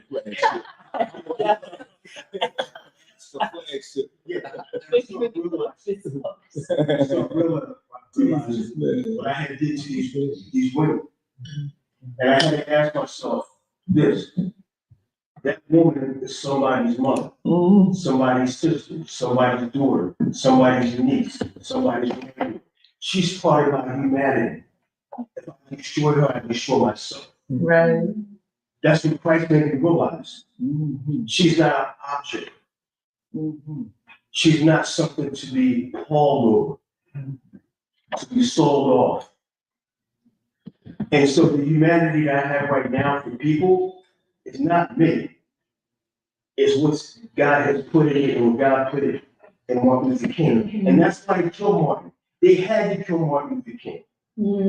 Martin Luther King is the biggest threat to this system. And they had to kill him. He was bigger threat than Malcolm. Because Malcolm got to a point when he came back from Mecca and saw Muslims of all different colors. But in Islam, it is an eye for an eye, a tooth for a tooth. In the Old Testament, is an eye for an eye and a tooth for a tooth. The Bible tells you to love your enemy. Love, are you nuts? I want to kill my enemy. How can I love my enemy? How can I love a person that did that to me? And so Christ showed me in me by loving people and loving white people, because that was my struggle. I always had, my best friends in college were people that were Chinese. My best friends were Chinese Americans and Chinese from China. Indian friends. I never had anything against people of color because they hadn't done anything. Just like Muhammad Ali said, why am I going to kill brown skinned Vietnamese people? They didn't do nothing to me. These people I never heard. So I had no animosity toward them. So I guess what I'm saying is that when you just played that convinced me that I'm here for a purpose and to pray. And I think what you're doing with Martin Luther King, I think it will bring this system down. And I think, and that's why I'm here. Because my wife asked me, she said, "You're a Christian." She said, "What are you?" She said, "What are you doing?" And I said, "Well, I don't even know why I'm here." I said, "I'm here for the introductions to the I read Plato, I read Socrates, I read argument, I read prose, I like history. And I'm here because I love you, and you don't know me, and I love this country with all its stores and all of it is done. And I was in here, I saw apartheid this morning. I went to this coffee shop, La Cologne, and I saw all these privileged people lined up to get coffee. And I was one of two races there. And I realized when I was there, the majority of them were very privileged people. I heard them talking about playing golf, and I had a golf counselor, and they were talking about their dogs, and I got this town and the dog, and I'm flying off this weekend, and in the midst of that, I saw an elderly woman who fell down on the ground, who was poor, with a car, and all her belongings was there. And I looked around and I saw what was going around me, and that sort of recorded me. I got angry. I said, "Don't you see the poverty in front of you? But yet you love animals more than you love humans." Right. Okay, man. Thank you.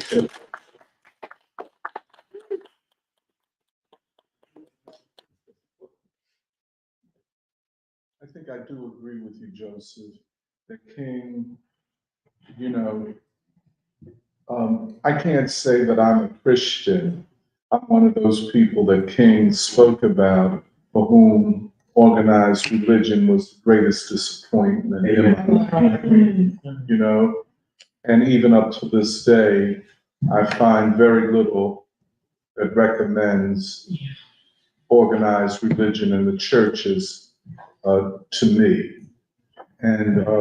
But that does not mean that I do not understand King. And one of the things, that speech, which I will share with you, because this idea of cosmic companionship, what does all of this mean? I don't quite understand it all.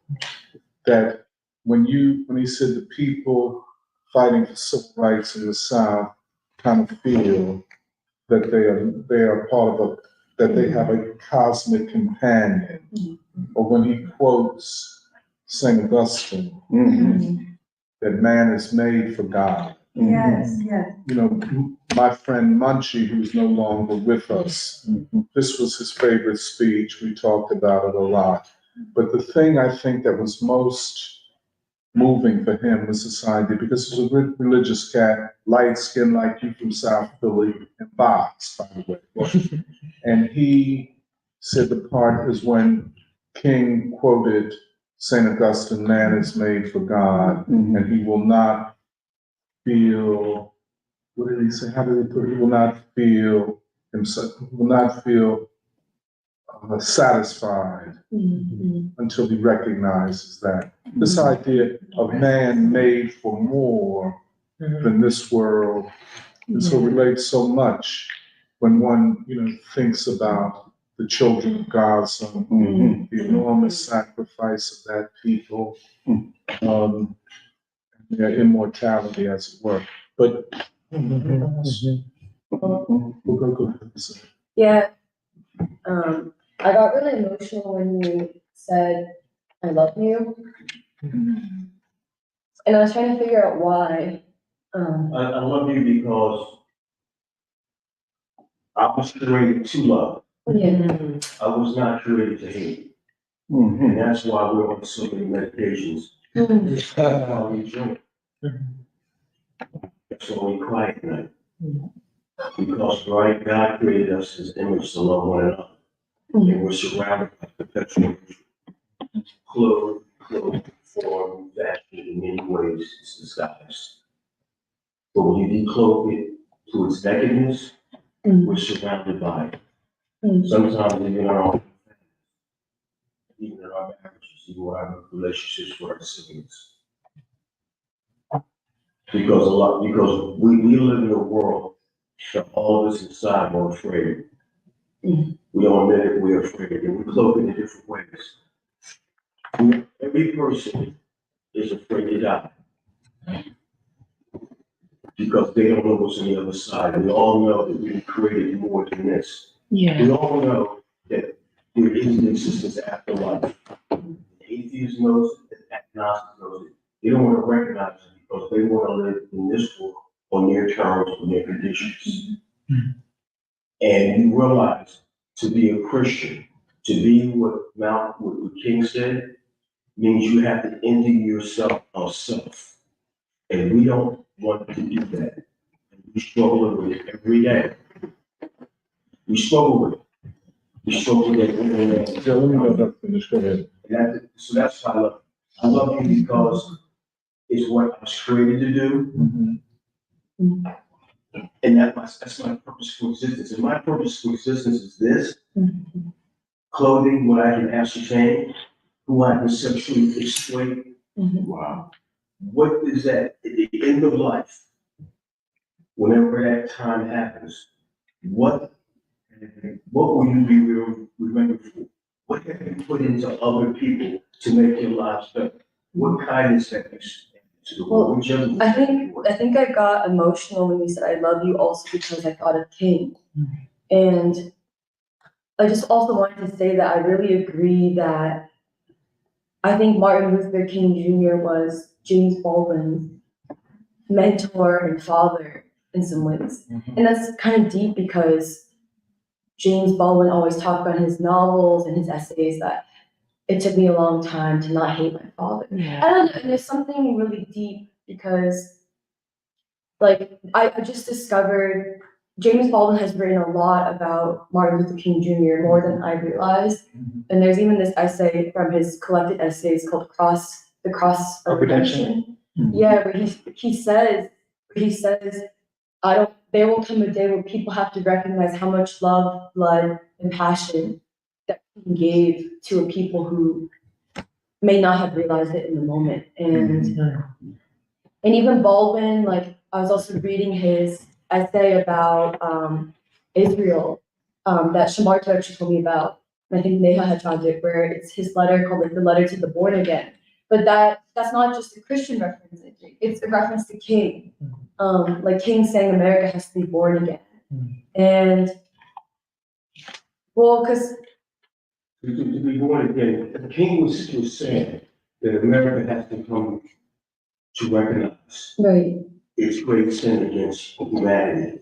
Right. Yeah, and that's why I liked also what you said, Doc, about what we're seeing today is a crisis where there needs to be a regrounding of America again, and that comes from King. And I think that is tied to Baldwin, but the real thing I wanted to say is that I think King still lives today. And it's what you were saying, or maybe it was Derek saying that King doesn't just live in the American people. I think there's a memory. I think there's a memory like in our blood and our subconscious somewhere. If you're born in America, there's a memory of King. That's almost like we're in a sandbox digging for. And but I also wanted to talk about the Palestinian people because that professor and poet Rafal I think his name is Rafal Al-Amir. Yeah, that poem, If I Must Die, it's a reference, Doc, you told me it was a reference to Claude McKay's poem, If We Must Die. But in some ways, that's not just about Claude McKay, it's a reference to the Black freedom struggle. I do think so because also then one of his students wrote a poem to the professor that said, the man who refused to be moved. And that's a reference, to me, I feel like it's a reference to the civil rights movement too. We shall not be moved. And I just think there's an energy in the world I think there is an energy of the world, whether you want to say it's a humanity that's beyond the white world, humanity is beyond Europe, like an Afro-Asiatic constitution of the world, however you want to talk about it. I think there is a regrounding of like what you were saying of humanity. Well, a regrounding of humanity, and for me, I really connected to King, and yeah, I don't really know what else to say, but I just think it's. When you read King's teacher was Christ. He stood at the foot of the cross. He stood at the foot of the Bible. He understood scripture. He understood what Christ was trying to say.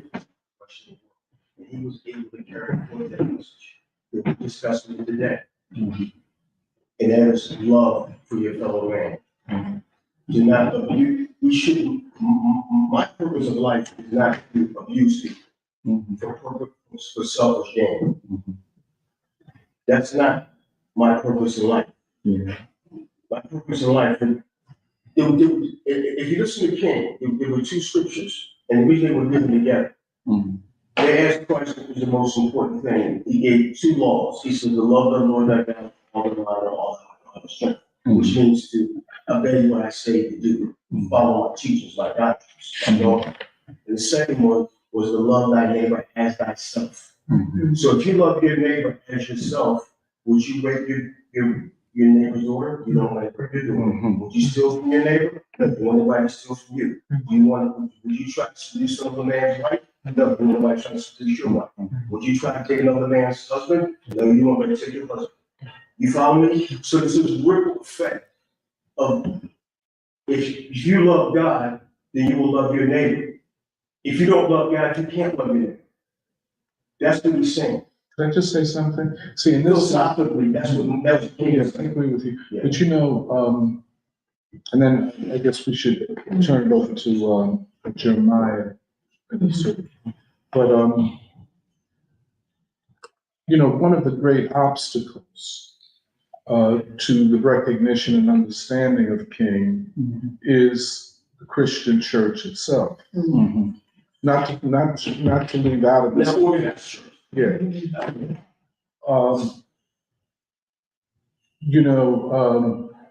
The free school, we've been involved with a lot of churches. And I can only speak for myself. There is disappointment after disappointment. For example, the Episcopal Church, which is probably the richest and most wealthy church in this area, is primarily consumed with money and making money and holding on to its wealth. We go into other churches, and one thing I've noticed about religion today in churches is that it's about the material world and about wealth and about people getting paid, even hustling. But I think what the free school will attempt to do in 2024, in this year of Baldwin, is to reclaim King in his words. Like you say, most people have never heard the sermon, Three Dimensions of a Complete Life, certainly not this clip. But there is so much. He was a super genius. You can hear the words. No one, I don't think, has ever spoken like that. And how did he learn to speak like that? How did he know all of these things? Everything from Plato to St. Augustine to Keats, you know, the huge agony of the world. You know, he is himself encyclopedic. And it is, I think, every time you listen to King, and this is why his exclusion from schools and colleges is such a crime against children and youth. Every time you listen to King, you're learning, your mind expands. It's not just for the sake of you being smarter, but how can I use this to free the people? How can I bring this message to more people? So I think it is I think Martin Luther King is a tremendous gift to humanity, certainly to this country, and I agree with you completely. I think that too often Malcolm has been used to diminish King. I don't know that Malcolm would necessarily have done it, at least in his latter period, but he's used. Malcolm is the revolutionary, King is the assimilationist. That's what we're fed. If you go to Black studies in the universities, which I think is pretty much the opposite of Black studies, they don't study Black people, they study a fictional African, you know, and we're all an African people. And I was at Temple, I was part of the department where this is being promoted to young Black students. And they don't know any difference. They don't know King. But I just say, you know, a whole movement in the Black struggle after King's assassination developed to destroy King. And I can name them. Malana Karenga, Molefe Asante, to a certain extent, John Henry Clark. I could just go down the list. This whole, and there is, I have to say, there is an objective reason for it. Like you said, Joe, I mean, how do we, who have been the victims of such a cruel system, how do we relate to this? How do we reckon with this situation? You know what I'm saying? And there were, How do I embrace a God who I believe? well, that's a part of the same question. You know, because isn't, as we came to believe, isn't Christianity a slave religion? Wasn't this all imposed upon us by slave masters? And that's why so many brothers and sisters in the 60s and 70s became Muslim, or at least took on Muslim names or Arabic names. No, whatever. But it was a judgment upon the failure of Christianity. And they tied Martin Luther King up into all of this that he was not a part of. In fact, that he was fighting against. I mean, that's so to reclaim King is to reclaim the revolutionary possibilities of the American people. That's what it is. I mean, one could go to the spiritual level or the religious level. Let me just say this, I mean, however, you know, I perhaps will take it differently from you, you know, but one thing is for certain, a A revolution of values means a rejection of the values of the capitalist system and of the bourgeoisie and what has been imposed upon at least 2 generations of young Black people through the instrument of quote unquote hip hop. I don't find, and y'all might be able to given our history, now maybe for those who are not Black, it can be a party music. But for us, There's nothing redeeming about it. it is not for us.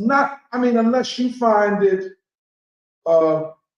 interesting that we are the first people to use music to call our women bitches and hoes. And nobody never, I'm trying to find, let me finish. I'm trying to find an instance in human history where this happened.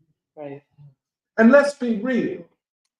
If they were calling white women bitches and hoes, they would be locked up. They wouldn't be billionaires.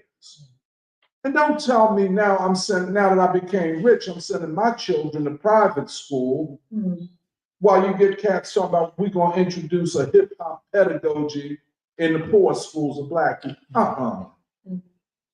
So to reclaim King is to reclaim the revolutionary possibility. I don't know that there's any other trajectory that will do it. I studied the left in the Communist Party 25 years. I wasn't no punk. You understand? And so, if one stays true to what you say you're about, if you are a revolutionary, how do you conduct a revolution? What do you say to the people as a revolutionary? You know, do I make a LGBTQ argument? Do I make a Black Lives Matter argument? Do I make an Afrocentrist argument? I find that none of those frameworks liberates a single human being from systemic oppression. I might feel good, but let's keep it real. It's arrogance. It's, but to pursue and conduct a revolutionary struggle in this country, we don't need to go nowhere else in the world. This is not the Cuban Revolution. This is not the Chinese Revolution. You know what I'm saying? This is a revolution taking place in the throes of a systemic crisis of a system built on the free labor of enslaved people. System that never ended. And so we're talking about the long game. That's what I think, King. That's the revolution. Now, I say this to me all the time. You know what I'm saying? And I'll say this, but you'll understand it, brother, you understand it too. Our Black Africans, they're not free. I know that. No, and it don't make, see, and that's it. See, the distractions, the Black athlete is a distraction, and I love boxing. The Black and the whole sphere is to take people away from the great struggle that they must be involved in if they want their lives and their children's lives to be better. You can't go no other way. So let me see. The Saturday Free School, I'll just end on this and I'm going to turn it over to Jeremiah. Okay, we're entering our 12th year.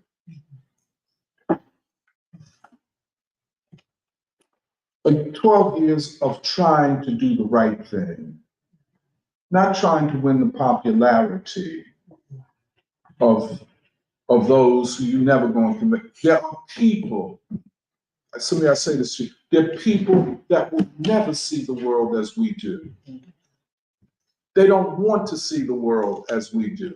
But these people, I can assure you of this, they will ultimately be broken on the wheel of life. They will be broken and they will die on their own sword. They will die on their own sword. This is what you said, that arrogance, all young people are arrogant to a certain, it's I don't know, of adolescence. You know, you arrogant, you know it all, can't nobody tell you nothing. But at some point, you have to realize that you don't know it all. And therefore, you abandon that selfishness, that narcissism, and you give in to truths that you never were taught. You see what I'm saying? This is where King is so important. Get King wrong, you get the whole process wrong.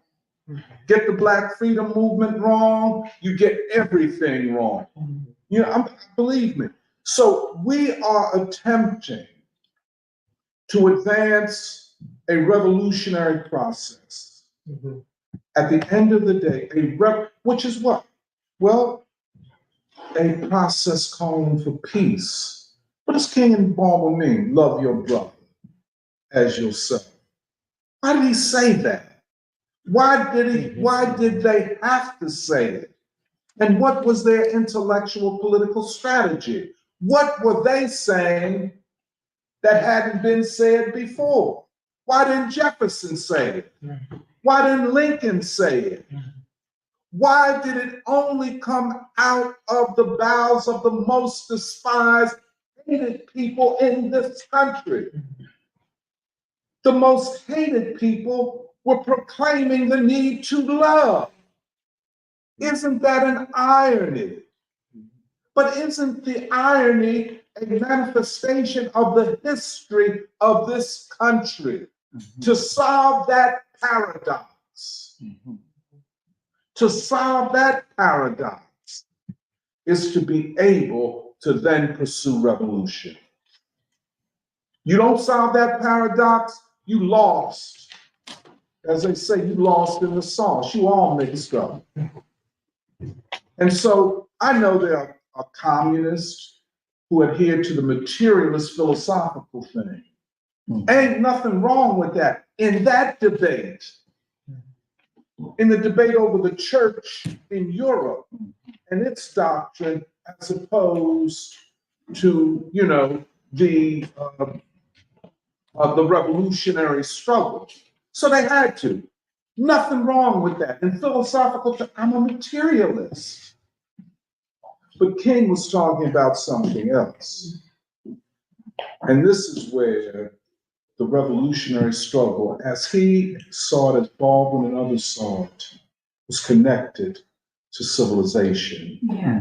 A new civilization Yeah. coming out of the proletariat. See what I'm saying? Putin halfway got it right, but he can't get it right. He have to reference King. You know, when he talked about civilization. Yeah. Donald Trump ain't gonna get it right. He's just gonna be flailing. You know what I'm saying? You ain't got King hometown. You ain't gonna get this right. And they gonna try to kill you. They gonna king you. You know what I'm saying? But it's something, by the way, and this is the spiritual, ideological absence in the white world. First of all, too much arrogance, too much self-referencing, you know what I'm saying? Even among the poor white. Too much. You see what I'm saying? You know, you get like Robert F. Kennedy, he got to be macho, got to be the man. You get Trump. Hey, you know, hey, Trump, I just give you a couple speeches of King. Listen. not just with this, but it's something that they can't transcend. They can't transcend it. Now, when they're around Black people, they're kind of humbled. I saw it with Trump, I see it with Robert F. Kennedy. Because they know what we know. This is a historic people. This is the people of this country. But how do you, I listened to, what's his name, Tucker Carlson. Oh, racism don't exist, y'all, you know. See, then you have to say, here is the white man who can't give up being white. And therefore you never read Baldwin. You don't need that. Because I got John Locke. You know, or I don't need that because, you know, I got Alexander Hamilton and Jefferson. What you think you don't need is what you need. And so that's what we're saying. That the political crisis is going to deepen. What is its resolution? See, that's the thing in 22. How will it be resolved? Well, we're going to have an election. Somebody's going to be elected, look like Trump right now, which is going to further the crisis. But, go ahead. Listen, to me, the root of it is this. We all know that God is right. Don't we? No, listen. This is what Christianity postulates in the world. Look at the image of Christ.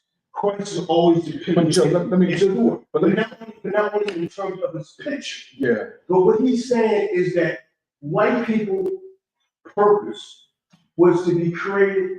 They were created in the image of God, and so they were recreating you in the image they manufactured on the wall. Do you see this? No. They're all.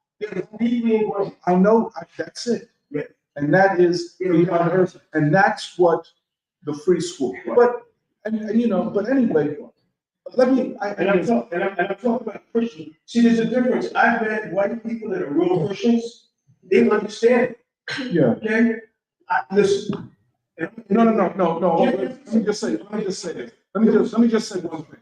See, I think what I was getting at, the paradox of whiteness. The paradox of whiteness is a paradox that white people have to work through. Now, some will work through it based upon being immiserated and impoverished. If you're homeless on the street, or if you're up in Kensington, you know, shooting fentanyl, that is your moment of reckoning with yourself almost. Because you have to ask, I thought that whiteness would protect me from this. I'm in a situation that's supposed to be for Black people. Am I Black? Yeah. Or have I been de-whitened, de-racialized? And therefore, the wreckage of the drug addict, the white drug addict, the white poor, the white homeless person, that wreckage is the beginning of their salvation. And thus, it is, and that's fault. Oh, go ahead, Danny. Let me get Couldn't resist no more. Yeah, for me, the product of a single mother, you know, constantly abused, humiliated, bullied. So for me, when I'm 14, 15, I learn about Palestine from the jump. You know, of course, I relate to Palestine because that's the underdog within me. And for me, Palestine is Muhammad Ali and MLA and Assata and everyone who ever had to resist and had been humiliated and bullied and shaken down by the police. And, you know, it's been a huge existential crisis for me these past 62 days. And thank God I'm sober.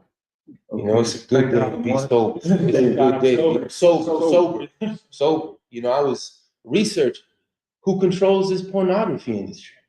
Very connected to Zionism. That's no coincidence. That's no spiritual coincidence. And, you know, I never said this in my life because I come out of school a dialectical materialist. But I'm a man of conviction. I'm a man of God. If I have to stand alone and miss my own cousins and aunts and uncles because they can't see the humanity of indigenous people, I'm gonna go down swinging all by myself. Yeah, that's what it is. You know, I've never felt, of course, I've always felt this alienation through and through. But like in 12-step recovery, all these fellows talking about spirituality. As they extinguish a people under our noses, you have the audacity to talk about spirituality. Right, And that's the crisis of whiteness. right. Never related to whiteness. What is that? Such a hollow, that arrogance, those fraternity dudes. They picked on me. Now, it was tough to pick on me. I'm 6'6", 250 pounds. But they mocked me. They mocked me. In high school, they mocked me, calling me Malcolm. As if I was supposed to be insulted by that. You know, Malcolm's the prince of all underdog. And they mocked me, calling me wigger and wannabe. They made up words and poor white trash, and well, they were right sociologically about that one. And when I discovered John Brown, and I discovered the Palestinians and the Dominican revolutionaries, and so coming here, I feel at home. I feel at home. You know, I'm a survivor of the left. I would love to just say a product. I'm a survivor of the left. I was in the CPUSA twice. Before I could figure it out, I was kicked out. No explanation. Every back turned on me. For what? So the narrow, I'm still trying to figure it out. With decades in between the expulsions. And I'll say it publicly. Wow. That's a camera. Where's the camera? It's up in the Baldwin or something. Look over here. The modern technology. So I thank the brother Tony. You know, we need this type of mentorship. You know, I'm in the right place. I'm in the right place. But they kicked you out of the comments. Save that for 2024. And they weren't the only ones. Go ahead, Go ahead. Are you named after Millie Baraka? Yeah, my mom actually went to college with his daughter, actually. Okay, Yeah. okay. But at Johnson C. Smith HBCU in North Carolina. But I mean, I'm from Atlanta, obviously, so you know, I've seen only in my very short time, because I'm very young, I'm only 29. I've seen how much has changed since King's time in Atlanta, which completely predated, you know, my entire life, 494. Yeah. But something from that speech that really like struck a chord with me, and you reminded me of it too when you were talking about that coffee shop and how enraged you were, and you know, balancing that rage and that peace, was when King said, you know, you see me, but you don't see everything that I see. You see these buildings, but you don't know all the things that went into these buildings. Right. You know, they talk about their dogs or drink their coffee or whatever it is people are doing because of the propaganda. They're watching, you know, entertainers, and they're doing all these things to participate in the system. They don't know what it represents or where it came from. They don't know where anything that they're enjoying in their lives came from. And it reminded me specifically of Baldwin, because his final book is The Evidence of Things Not Seen, in which he literally talks about the Atlanta child murders. And my mom grew up in the 70s as a little girl, seeing her community change around her from what it was to now people are blaming each other and saying we're murdering each other. Then, you know, the rise of hip hop, and I'm still dealing with my own contradictions with that because I grew up in that, you know, and seeing the rise of a new Black church that is not the Church of King, you know, and when you mentioned also, you know, you will go down fighting even if it's your whole family against you. I've seen, you know, I like to say I have 8,000 people. I told Emily this last night, 8,000 people in Georgia that I know, and I'm related to half of them.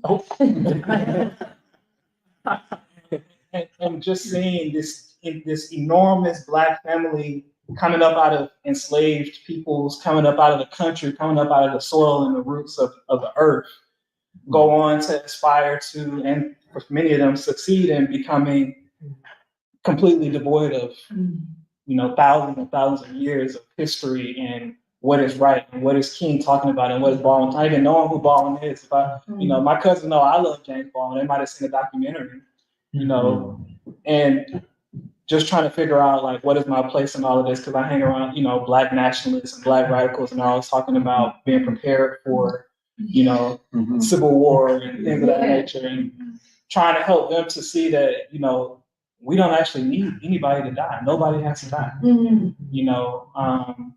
There's another way forward. And that's what the free school has meant for me, as someone who grew up and watched that tradition become warped and disturbed. Watched my spirit become disturbed because of these things, and then had to rediscover myself, through Baldwin and through King and through folks like y'all who are a part of the global people. And that's the other thing about that speech. He was talking about, you mentioned cosmic companionship. He was talking about the sun and the moon and the stars, and he was talking about science. Now, I was a bio major, like I was studying life or whatever, and I was studying science and chemistry and physics and all these things. But like all those things were the evidence of things not seen. Like that entire academy, all the propaganda I was fed at that place and being here was the evidence of things not seen. And Ball has a line in the evidence of things not seen where he says, all of these murdered, if you don't know, a bunch of Black children were murdered in the 70s in Atlanta. And my mom was witnessing her safe neighborhood where everybody was looking out for each other turn into, fuck everybody, I'm just trying to stay alive and get money, and I watched that happening across generations of my own family. But he says all of those children, even if we don't know where their bodies are, we don't know who killed them. We don't know if it was this Black man who they blamed it. There's not just the responsibility of the Black leadership class of Atlanta. Baldwin said it's the responsibility of all people all over the world to find out what happened to these children. Even though, of course, most people all over the world don't even know about these murdered Black children in Atlanta. The bottom line is there's something spiritual that they might never have heard of or read about that they can connect to. And that's what I think Palestine is doing for the world in some ways. It's a tragedy, it's catastrophic, but it's something spiritual that people are able to connect to. I'm in the hood every day, organizing and whatnot, and talking to working class Black folks and bringing them into the struggle, and they bringing me into the struggle, and I'm learning from them and getting wisdom from them. And when I talk to them, they know that what's going on in Palestine is connected to what has happened to them, right? They know that war anywhere is a threat to the well-being of anyone, that's just my piece on it. Well, I mean, what I've been thinking about for the past couple, like 2 weeks, because I think the free school has evolved a lot, and I always kind of get nervous to say something because I feel like we are dealing with matters that are serious, which is why I even came to free school. But the times or the nature of the times are in, this is another question. Do they parallel with free school? How much does free school live amongst, develop the people that we know? Or is it now just because we have a Facebook live stream that many people throughout the country can watch us? Or is it that, that word of mouth talking about even ideas like King, like even if it's uttered like you were saying there a couple weeks ago, will that still be, for any reason whatsoever, kind of hurt? Well, is King hurt,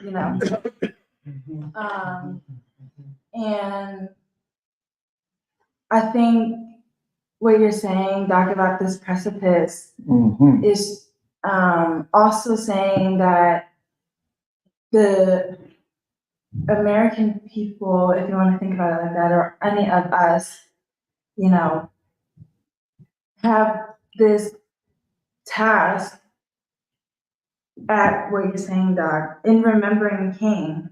Like, that's part because we are people of the book. That is the nature of the American people. If we are people of the book, then there is such a thing as developing, meaning creating civilization. And what that also means is that the inner voice that makes Serafina is God. Like I know that, and I feel like that the religion is a question solely of knowing history more than it is knowing a way specifically of life.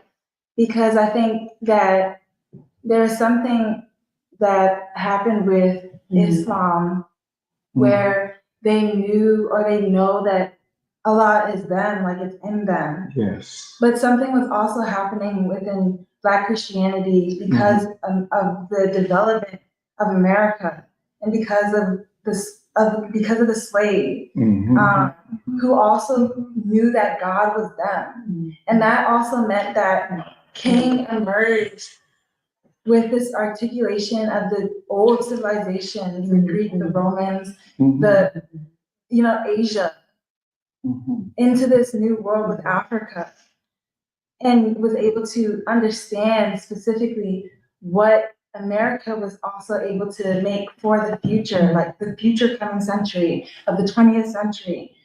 So what that also means is that, or at least to me, it feels like it's not like what you said, Doc.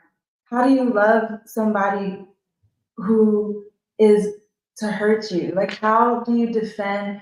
Because the question is not about defense, because Israel is like, oh, we need to defend ourselves from Hamas. Well, it's not about defense. You want to destroy a civilization, but it's not about defense. What was so offensive against white supremacy and a rule of order that you had felt the need to destroy a whole people? And similarly to that, it means the quality of the whole people. What is the quality? What are the makings of the qualities of the whole people? And see, the Saturday Free School for Philosophy and Black Liberation isn't an organization for the purpose of, like it is in the fabric. It is the fabric. It is to understand the fabric of the quality of the historical moment and its responsibility, or the responsibility that we have to it. And so, can the free school be in every location, like throughout the cities of America? Can the free school be? Well, so if there is this understanding that God is in you, then there's this understanding of a concrete truth. Like the truth is a concrete, it's not just an abstract idea, which also means that what is true is what you live by. And what you live by is also how you then will be who you are supposed to be, which is also part of what King was saying. Like there is the person that you are supposed to become. Yet there is an inability. There's something that blocks. There's something that a person is scared of and unable to become what you are supposed to be as God on earth, like to make heaven and earth, like, that whole. And what that then means is that what is the thing that a person is not, what is the thing that a person is not yet able to achieve is also the struggle to become. Like, it's also a part of the struggle of the country to become what it's supposed to be, whether it be a democracy, or because what a democracy means is, to be able to coexist, to develop a society, to develop in a society and a state is one thing, which is also, like, you see examples of the children in Gaza. Because when you look at the children in Gaza, you think who raised these children? That's an example of the society. The nature of the state is the apparatus that the people are an organized. The people can be organized within, whether it be in the hospitals, the schools, whatever. So then the nature of the state is developed by who raised the children or what the children will then become. What is the nature of the operations of institutions and apparatus that society then functions and creates culture and civilization. So the thing about a democracy is this internalized democracy, which also comes to question the way a person is to operate in their country, in their state, in their city, in their street, and thus how they relate to the world, because that's all linked up with one another. And so when King is speaking to getting or traveling the Jericho Road to the third dimension, it also means that in order to actualize oneself, like what you're saying, like that link between oneself and the empire of eternity, oneself and heaven, oneself and God, like to connect oneself to is also to make real what is said in the books. If we're people of the books and the books are part of us and are real, and thus we are still that same quality. I feel like we give a certain quality to the Bible or like to texts that are held above and not. But like I always saw for some reason I always saw that it was very important to study complicated and maybe profound things. Yes. To the sake of it proving to myself. Wow. Which is then because I need to prove it to the white world, like I am profound, I'm a scientist. It is to say that no, I'm the forebearer of civilization. And I also decide, well, how do we use the English language? How do we use the written language? What is the uses of math and science? And what are the questions of philosophy that need to be answered in order to enter an epoch of humanity? But that's also on the table when we're dealing with the Saturday Free School and dealing with how will a people overcome or break through that kind of second wall into the third wall and actualize, real democracy. But see, so we say we need to know King, right? It's not that we don't know him or he's not a part of us, but it's that there's something that we're not yet sure we can trust. You know what I'm saying? And it's like, oh, well, we can't trust ourselves. Like, that's weird, but we should be able to. The thing, so we'll talk about it when we get to Jeremiah, because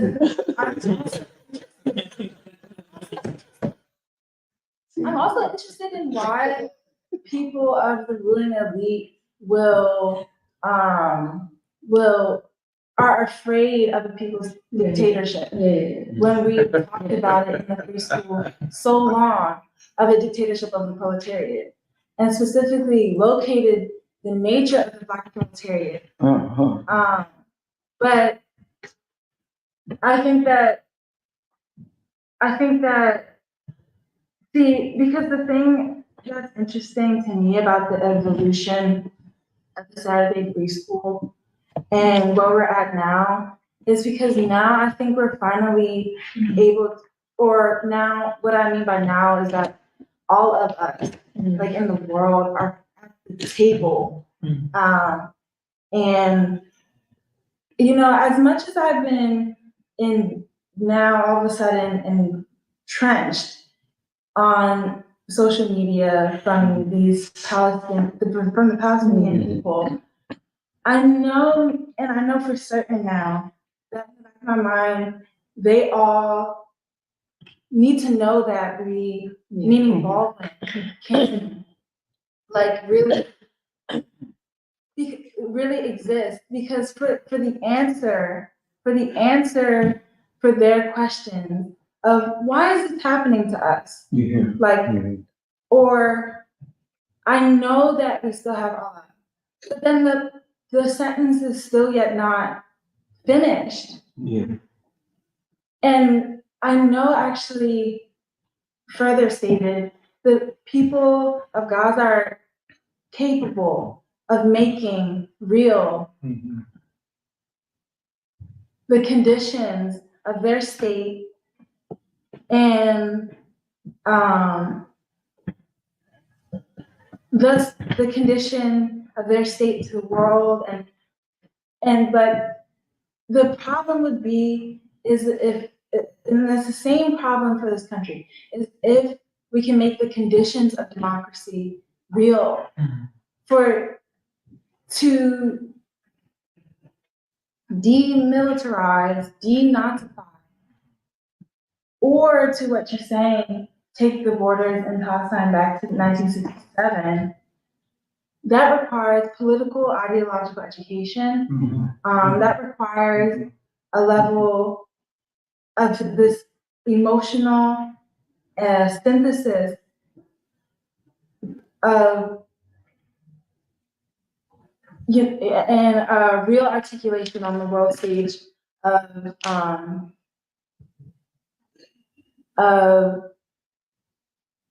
like real peace. Because I think when I just said that, I thought of how the US had decided to veto the Article 99. Right. And because when you're saying that, because you're talking about the political realignment, what a realignment also supposes for me is a reassessment, a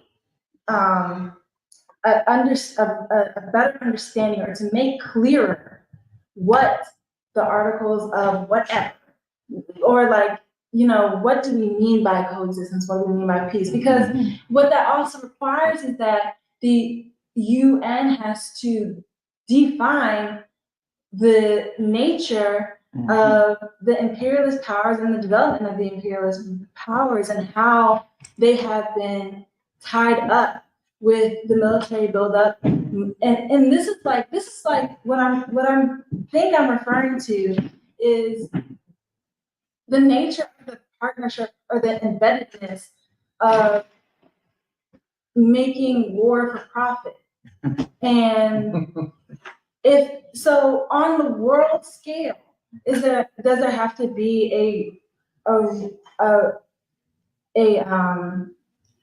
taking away, this great taking away of the nature of war, that has become so embedded in the United States and Israel, and because how is it still acceptable, and how is it that it still is able to produce? So that's what I also mean by this moment of being at the table in the world where they also read Baldwin and Du Bois, because we are basically saying that everything is in a great panic from the ruling class, because everything needs to be changed in order for us to move forward and actualize a democracy, actualize peace on the planet, and actualize real human coexistence. Because when he's saying cosmic, like you're saying, the sun, the stars, there is that nature of the specificity, the scientific, thorough re-teaching of what that means. Maybe it's more natural to children because they know, or maybe it's more natural to, to people because there's an emotional quality of being a part of the planet. But that is also something that needs to be better understood in order for us to, and what I'm saying is that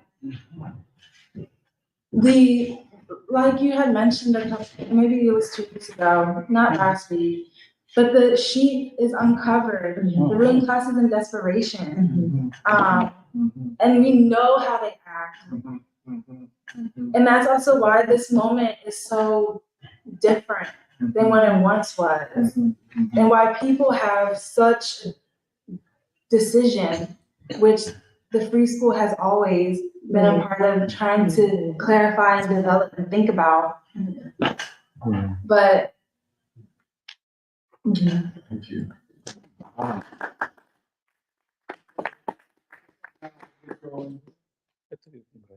We're gonna go over to you, Jerry.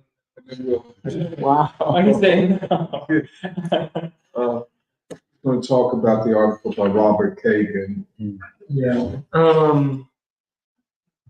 Yeah, I'll try to, I guess, be to the point, and also I feel like we've already been talking about this article to an extent, and so this is just kind of another, in some ways, just another dimension of what we're already talking about today.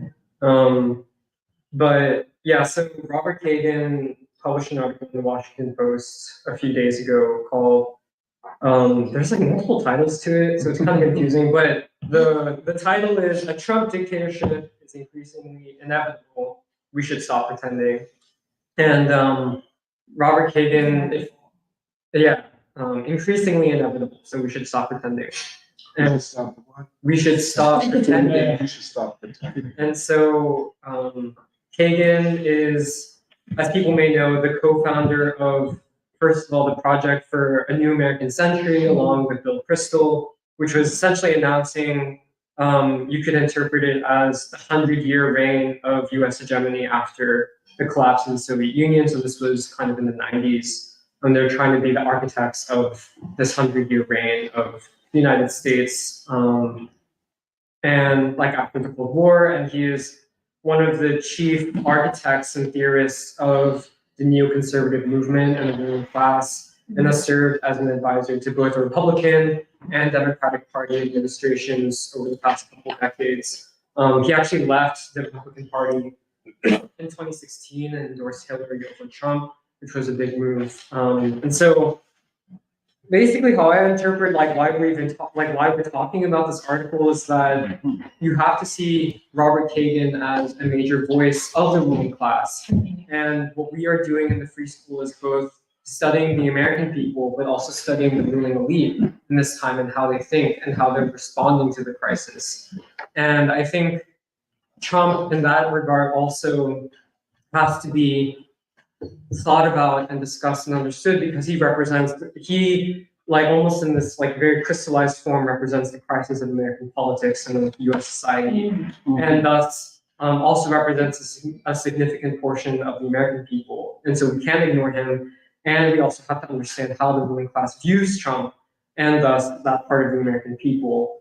And so what Kagan basically says in the article is that different factions of the ruling class have been, for the past several months, living in a delusion that Trump will somehow not be the Republican candidate in the 2024 election, whereas the truth is, the naked truth is that Trump leads his nearest competitor in the Republican Party by 47 points and leads the rest of the field combined by 27 points. So it's pretty clear that Trump will be the nominee, and basically everyone recognizes this. And the debates they've been holding with all of these kind of second place candidates is kind of seen as a sideshow, where Trump knows, basically was like, I don't need to be part of these debates because we know it's going to be me.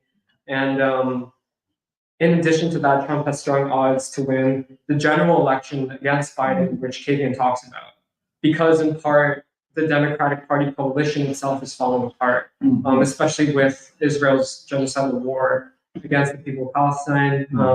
And Kagan says this basically, that Biden has helped to instigate 2 world-scale wars in Russia, Ukraine, as well as Israel, Gaza.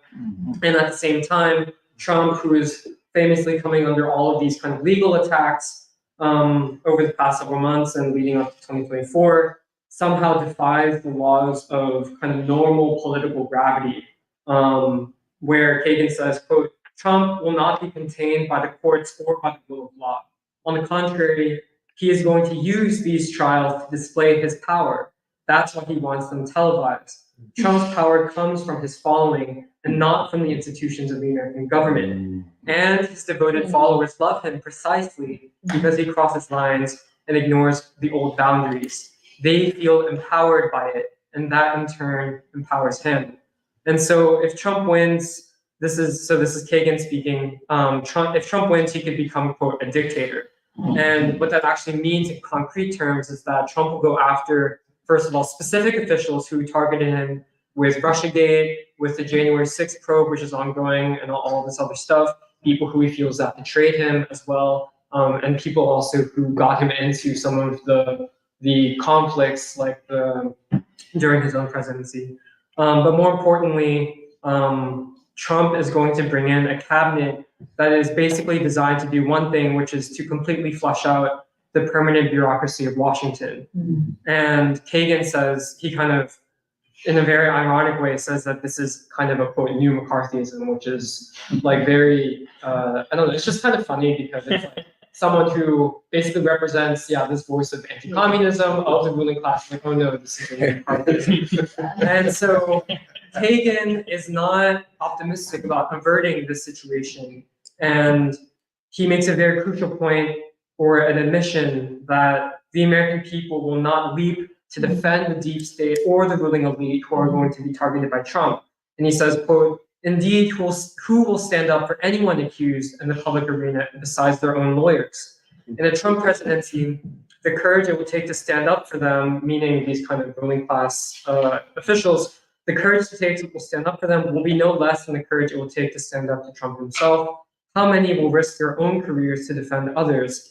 In a nation congenitally suspicious of the government, who will stick up for the rights of former officials who become targets of Trump's Justice Department?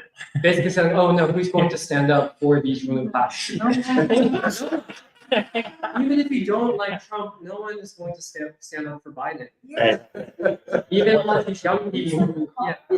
And so basically the only real possible response that Kagan sees is for states like New York or California, kind of like solidly blue states, to refuse to recognize the authority of this, quote, tyrannical federal government. And so this is he's basically calling for civil war. He's saying that the states that are democratic must nullify the authority of the federal government. And this is almost like saying these blue states must call for a secession.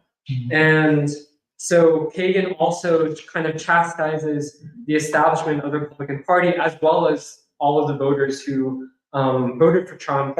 And he says that when they could have taken, quote, extraordinary action to defeat Trump in the past, and he basically says it's the voters' fault that we will be entering this dictatorship. And so what he's basically arguing for, when he's not being completely cynical, is to say that whatever is left of the ruling class must take, quote, extraordinary actions against Trump. And so that means that they're not going to rule out taking flagrantly anti-constitutional measures to ensure Trump never takes office. And so basically that's like my summary of the article. But before, I guess, getting into like the discussion of what it actually means, I want to talk about like different assumptions that kind of structure the way that people will respond to something like this, and which are different ways of also seeing Trump, which is that basically on the left, or what's left of the left, Trump is seen as either just a regular part of the ruling class or as one faction of a split in the ruling class. And so what that leads to is basically most of the left agreeing with Kagan, actually, that Trump is a kind of fascist dictator in waiting. But the problem is that how do you explain this phenomenon in which someone like Kagan, who is much more like a true representative of the ruling class, sees Trump as almost a completely foreign entity to themselves? Is it because these ruling class figures are so concerned about, quote, preserving democracy, or is it because of something else? And so another view that I think we in free school take is that Trump is not Hitler. It is, in fact, Biden who is openly backing the Zionist Nazis in Israel and the neo-Nazis in Ukraine. Trump is also not just a mere head of a faction of the ruling elite. He is, in actuality, I think our assessment is that he is the voice and also the hammer of a popular movement that remains highly active and motivated and is, in fact, unprecedented in American history. And so whatever the contradictions, the target and aims and objective of this movement is clear. They want to bring a wrecking ball against all of the major institutions of the American state. And so Trump, in that sense, is their instrument for weakening the ruling class. And so Trump and his movement, in that sense, interestingly, it is unclear if they have a real antecedent in American history, because you can't really equate the Trump movement with let's say the civil rights movement, which is not to put a knock on the Trump, but it's like we're dealing with new political phenomena.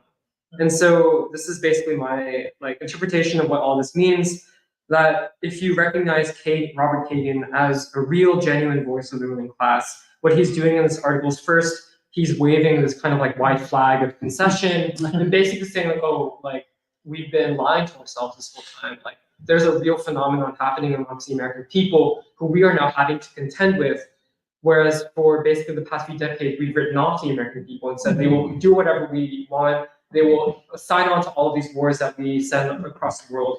And so, but the other side of it is that Kagan is basically raising a warning call to various sections of the elite to get your shit together, right? And he, basically in this article is recognizing and saying that the American people no longer accept the rule of the ruling class. And this is why he is at turns almost hysterical, despondent, kind of angry, all that stuff, why he has that kind of schizophrenic personality that you described.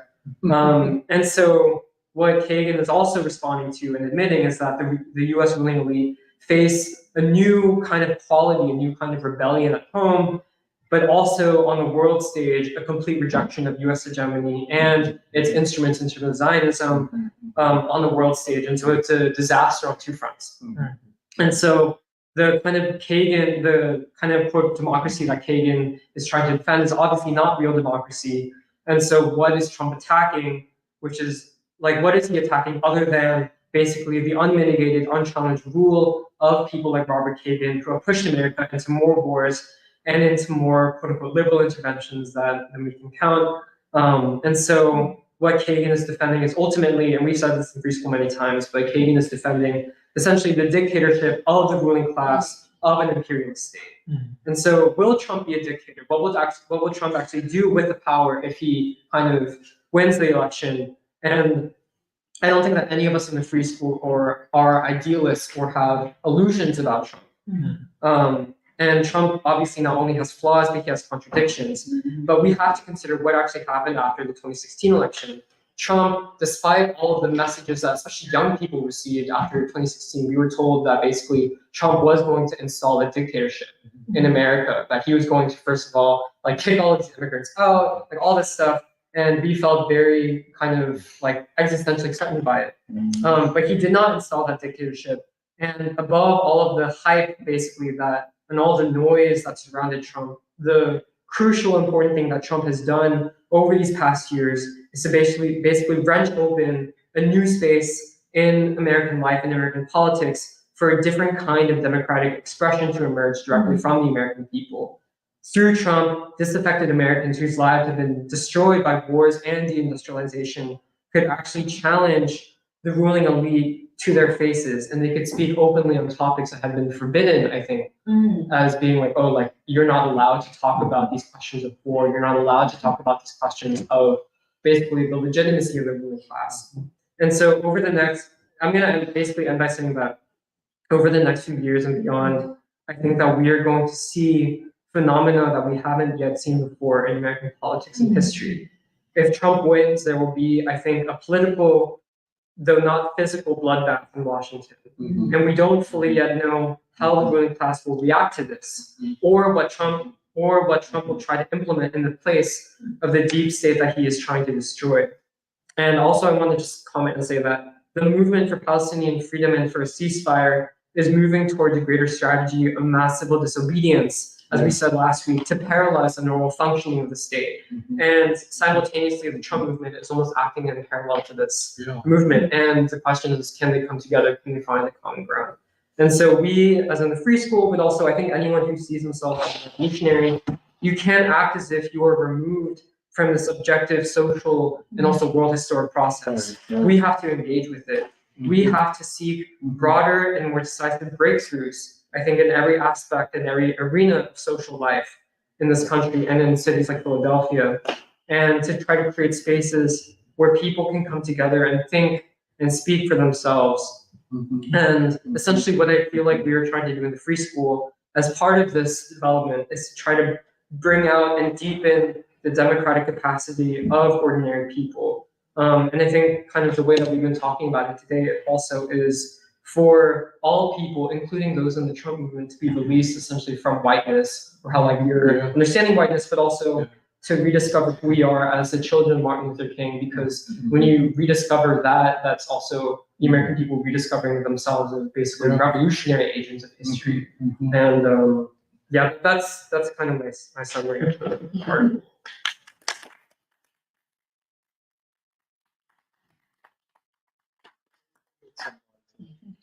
Oh, no. No, it's okay. I can go ahead. Well, like actually, when you were talking about this, I was thinking a lot about this question of the functioning of the state, and in also in terms of the question of occupation and Palestine. And this is because like the question of the realignment of the state in America is it has deep ramifications over the world, and like especially in in light of how the ruling elite is reacting, and they have basically accepted the fact that they can't change what's going to happen, or at least are not admitting yet. And this is related to, I think this is this is related to how I think Serafina was talking about right before, with the question of self-determination. And I was thinking of the poet, the Palestinian poet who was killed. He used to teach literature. He used to teach English literature, but he would also teach the Palestinian children. He would teach Palestinian children about Israeli poetry also, and and he would talk about the need for he identified, like Baldwin and like we're trying to do. He identified that the evils of occupation is that it robs you of your ability to see humanity as a whole, and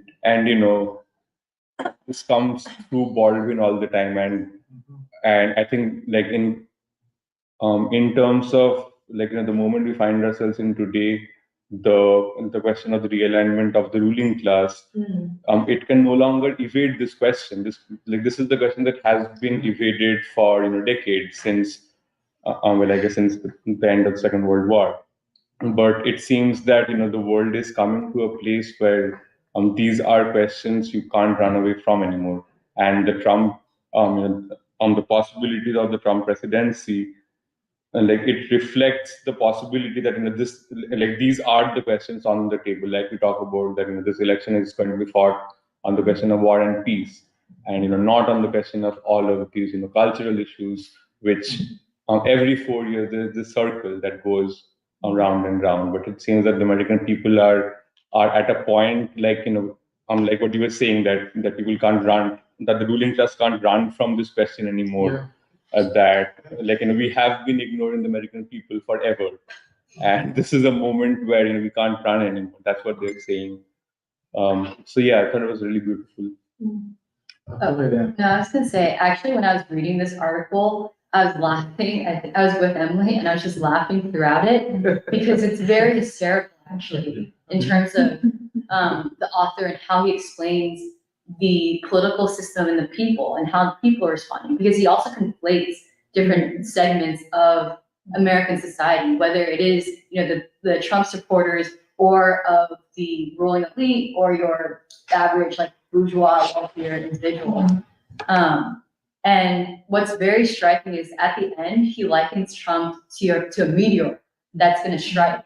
But the way that he describes how people should respond is that even if a meteor were to strike, we can't just give up. Basically, the ruling class, conflating with everyday people, can't give up. We have to come out with pots and pans. That's actually the term.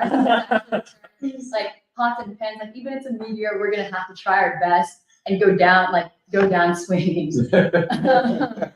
And so, essentially, it is conceding that Trump is going to win, and there's actually nothing that they can really do at this point that's actually going to turn the tide.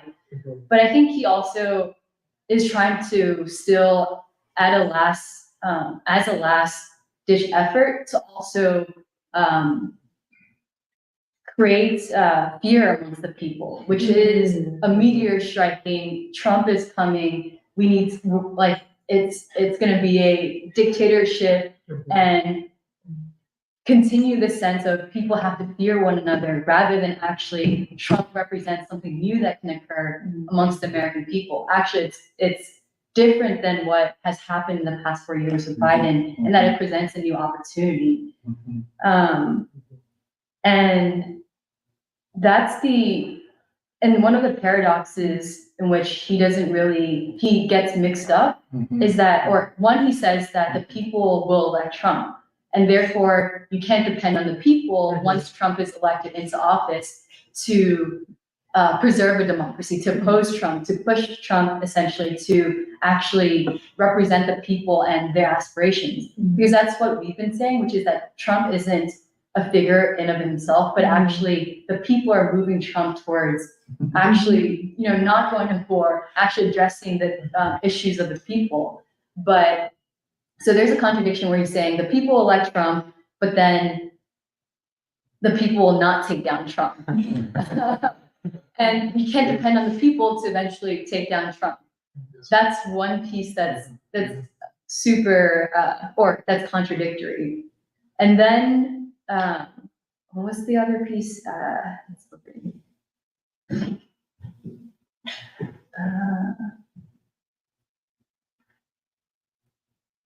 I'm forgetting my point. But Is it that, that the people, one of the things, I guess, is anxiousness is over the fact that there is not a mass movement against Trump. The mass movement is against Biden, which means the ruling class, and therefore everything, I think, Go. I remember my point, which is he also admits in the beginning that Biden represents the system and Trump represents going against the system. Yes. And then, but then later I think essentially his analysis is the president or leading up to the elections and then post-elections, meaning leading up we'll get Trump, afterwards it's authoritarianism, dictatorship, so on and so forth. But it's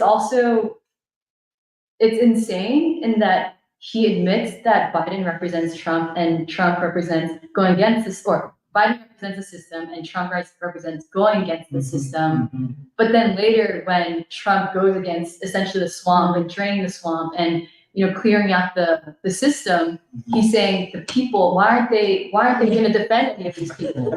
And that's why would people? Because the assumption, and that's where he doesn't outrightly say it, but he's basically saying that the people are allowing this dictator to come into power. Because the people are not going to support those in government that are being persecuted by Trump. But it's very revealing and actually a comedic tragedy of the ruling class. Yeah, because as he's essentially laying out the unraveling of the system, there's so many comedic elements to it. A meteor striking, bringing up lines of hands, and I also feel like it's comedic. It's a comedy of the left, the comedic tragedy of the left, because it goes back to what you said about the civil rights movement, where people are like, yeah, but okay, cool, I can be down with Black Reconstruction because they did take power in the South, even though you were actually Du Bois never says that the Black proletariat took power of the state. It was Du Bois was saying it had the potential to be. And so people are like, well, the civil rights movement, how can it be revolutionary when they never took power in the state and actually elected more Democrats in the existing whatever. But then, which by the way, we basically would say, but how do you know let's examine how you're actually understanding the civil rights movement as a movement that was reaching a higher stage of struggle to create a nation, a new nation, which is a new state, and that King was actually taking an explicit stance against a ruling elite and against the state, and saying that how any state that commits war, poverty, and racism is an undemocratic state. Yeah. Like, and so what's interesting is that what's interesting is it's the same people who call King a reformist and a moderate and whatever, the people who say, well, let's distinguish between the radical king and the reformist king, who will also say, well, I don't know about like the Trump movement or Trump supporters, like, okay, cool, they say some good, they're anti-war, but like, are they really down? But that's the thing, because like, how can you not, because at the end of the day, like you're saying, the ruling elite is identifying Biden is the state. Biden represents the undemocratic state. And that means Trump. And because they fear Trump, how can you not say that Trump represents, like both of you are saying, like an instrument against the state? And you know, the other thing is, see, I pick up from Kagan. He is saying he's waving the white flag of surrender because he's saying we have neither crafted a narrative for this moment. We, the smart people at Harvard and Yale and think tanks, we have not crafted a plausible anti-Trump narrative. That's one thing. The other thing that he is saying, and I think this is the deeper part, can the ruling class defend itself? Because if it cannot win the people, it can't be defended. See, it's the ruling class is such a tiny part of the people that they depend upon the very people that they hold in utter contempt to rescue them. But the people know you hold us in utter contempt. So why would we rescue you? And so it is existential. That's why you pick up with Kagan. You know who Kagan is, by the way. You know who his wife is, right? Victoria. No, Victoria. Victoria Nuland. The one responsible who was at the one that was responsible for the coup, the Maidan coup in Ukraine in 2014, and who has been the main cheerleader for more military spending to go to Ukraine. So I just do not know. I wouldn't want to be Robert Kagan because I mean, the guy, you're looking at an existential crisis that could lead to your extinction. And that's why, even in waving the white flag, he says, well, I'm the defender of democracy. You know, it is democracy that we're defending. And don't you idiots understand that if you don't have us and you have Trump, we all lose. Well, because part of the neocon thing is that they're so ideological. Like they really believe, that they actually deserve to like not just rule the United States, but also rule the world. Absolutely. And they're the authors of the unipolar world. And that's part of the tragedy of like you guys are saying, the tragedy, but also the comedy of it is that he believes so fully like why don't you defend me, American people? But it's like, why are you so ungrateful? Like that's why he hates the people so much, because he can't understand like, why don't you appreciate us more? But can I ask another question? See, but they can easily go back to the first American Revolution. We're upholding the values of the first American Revolution. But see, here's where the free school checkmates them. What about the third, hometown? Can you embrace the values of the third American Revolution and its concept of democracy? You get what I'm saying? No, we live in the first American Revolution. This is what made us great, you know, because. Actually, the fact that you said that his wife is Victoria Nuland makes another point clarifying. because of this concept of color revolutions around the world, Yes. specifically with Ukraine, but also the United States. Because one of the only defending forces that he says of the ruling class, or with Trump, the only hope for the ruling class are these like states such as California, New York, blue states, or it's protests, like protests not of the sort of like for Palestine, but of Black Lives Matter, of what else, like the George Floyd protest, like that as being instruments or the so-called left. That Now, can I ask you a question? Are you saying that the Black Lives Matter, George Floyd demonstrations were more like a color revolution? Yes. Go, Because could you explain? he admits this. Oh, he says that? Yeah, he admits it, or he doesn't explicitly say the Black Lives Matter movement, but he does say uprisings of the people, or uprisings, or like I think so. The specific term he said. Oh, it's a very long article. Oh, it's right here.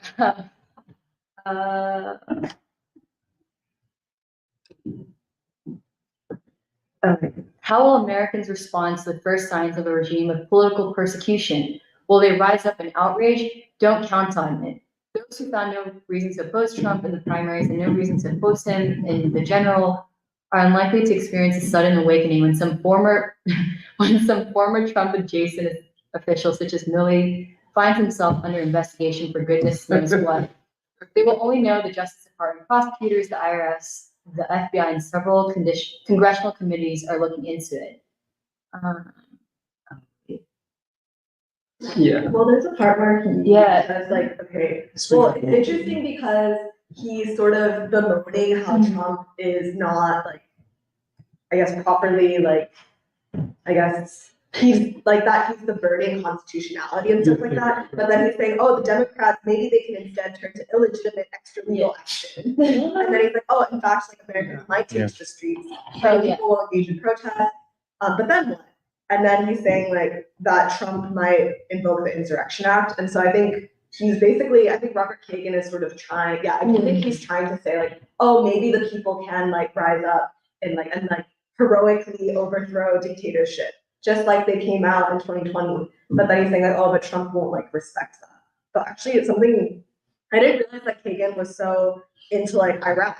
Like that was actually when I think he became really big and then he fell from grace. And so it's just very interesting because in that paragraph where he's describing how Americans might take to the streets, there was a sentence that really confused me where he said, no less a defender of American democracy than George H.W. Bush invoked the act to deal with the Los Angeles riots in 1992. Yeah. And I thought he was being ironic. I was like, No, he believes it. No, Bush?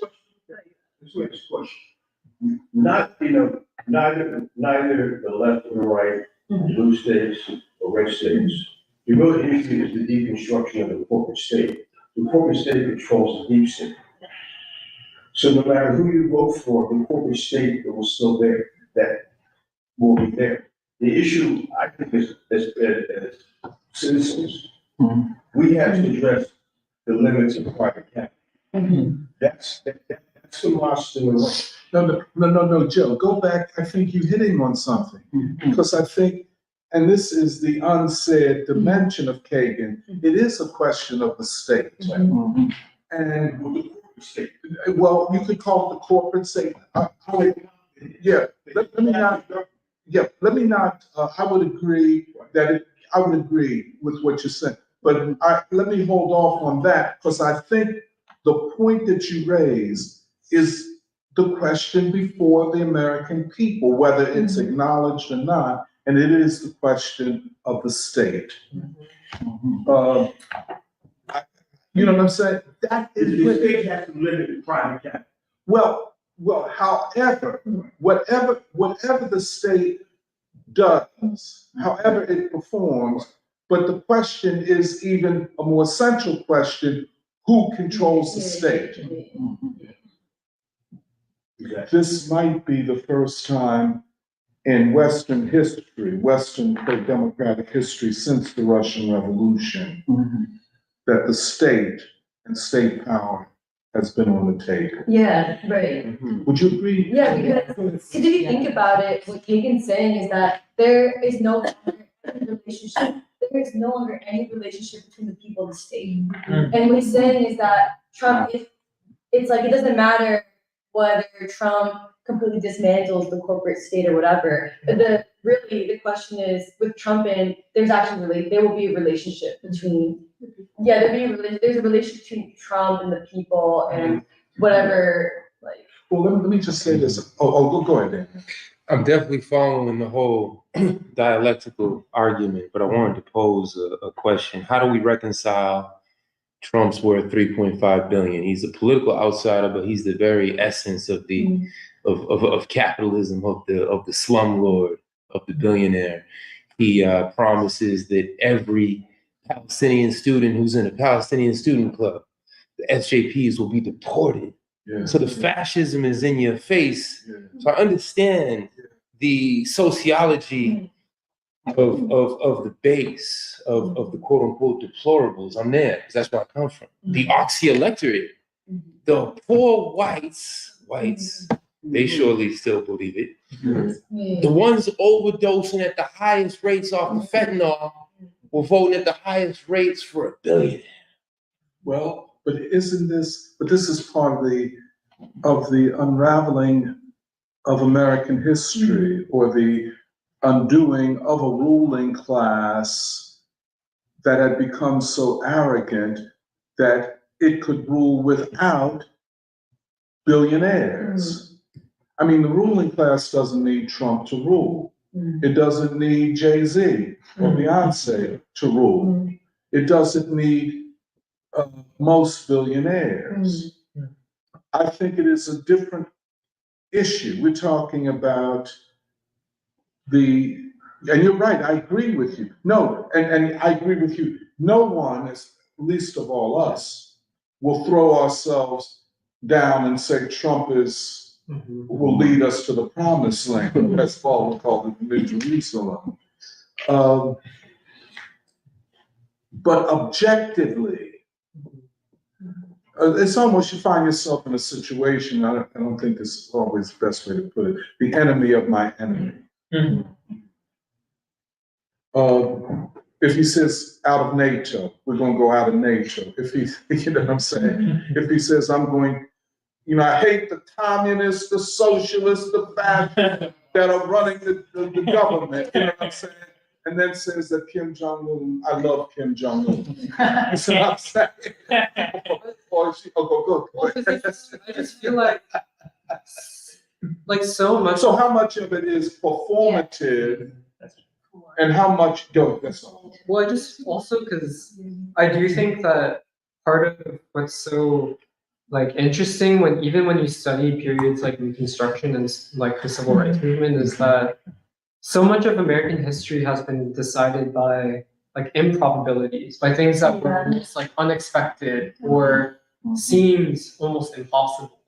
And how ironic would it be if Trump, this figure who basically represents, in some ways, American capitalism itself, in pop culture too, that he could become not this revolutionary leader, but someone who acts in the interest of undoing literally the American imperialist state. And it's not that we're again being naive about anything, but it is a question of because also I think if Trump were basically an ordinary billionaire or an ordinary basically ruling class apparatchik, whatever, he would not have basically stuck it out for this long, because he has been coming under constant attack.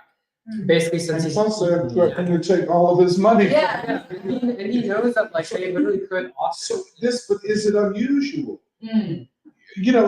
He's not a Bonapartist, like in Napoleon Bonaparte or his successors. Oh, Louis Bonaparte. I'm Bonaparte for this period.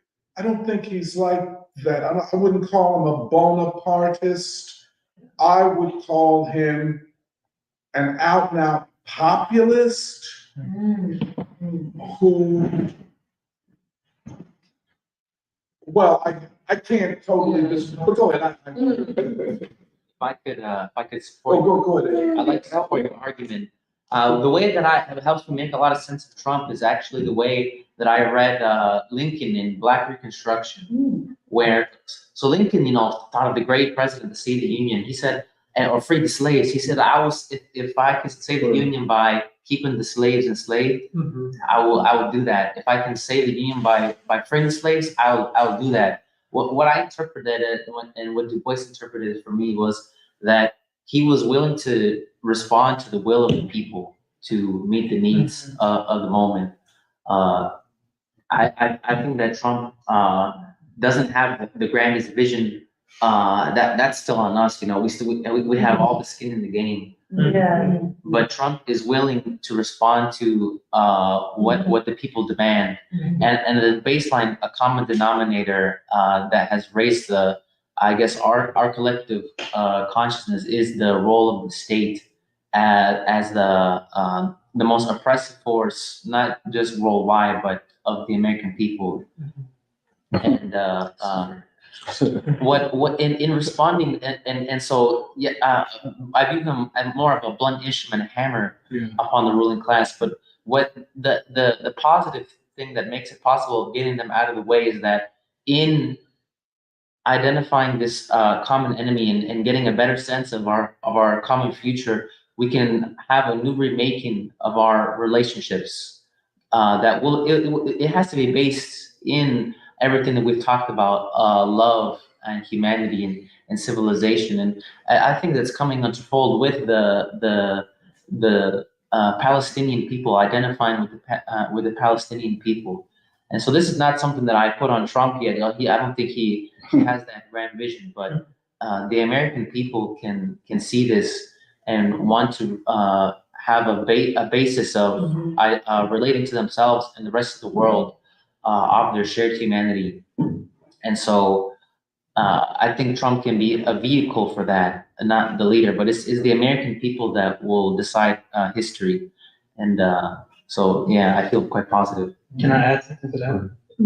I love what you said about ultimately people being the ones who make the final decision. It's never about one man or one person.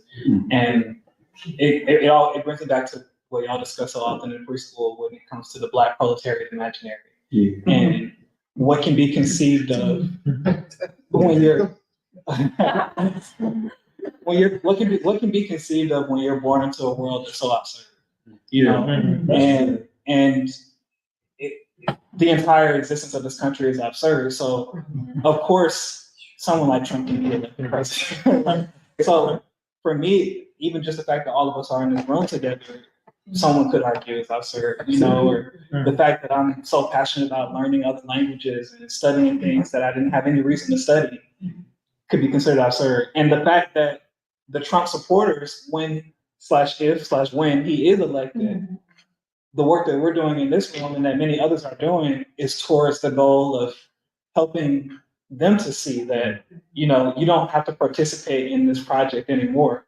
You already are fighting against it. You're already resisting it. So I just feel like it's going to be a lifelong struggle. Revolution is lifelong, is a lifelong struggle, and it's going to be a struggle of ideas and helping people to see that it was never about Trump in the first place. It was always about, for me, I'm like, can we imagine the possibility of people just all over the entire country saying, I'm not going to go to work anymore. I'm not going to buy these things anymore.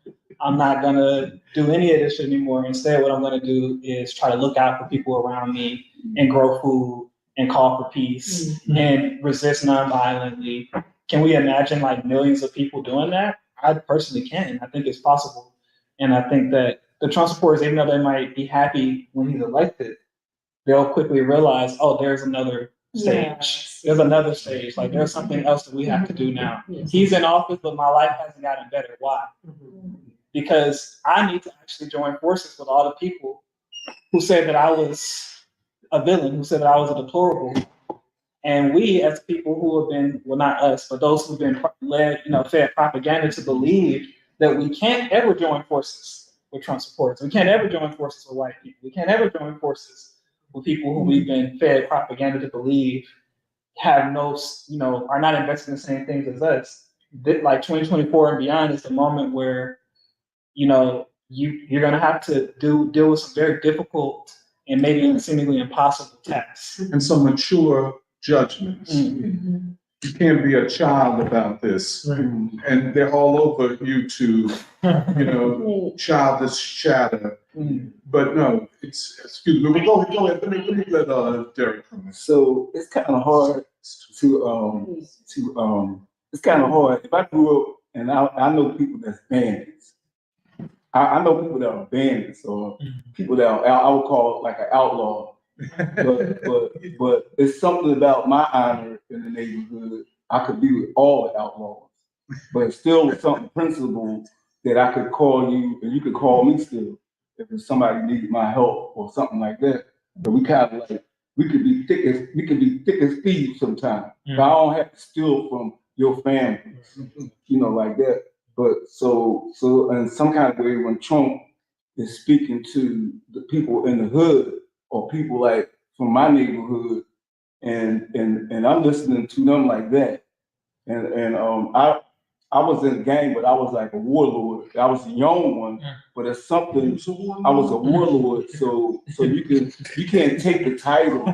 It's just something that I would be up in different people's neighborhoods, and I could roll to another person named Mayfair, all the way up Red Line. These are all different white neighborhoods. But I'm trying to say sometimes I gotta still be able to reach people from all these sides that they say you can't talk to them people up there. You know, I could be up there on Penn State campus, main campus for like 2 weeks, almost a month, hit out like by the girls' dormitory people. Like the girls in the dormitory. Anyway, I'm just trying to say sometimes Trump gotta come to people that y'all can go to his casino.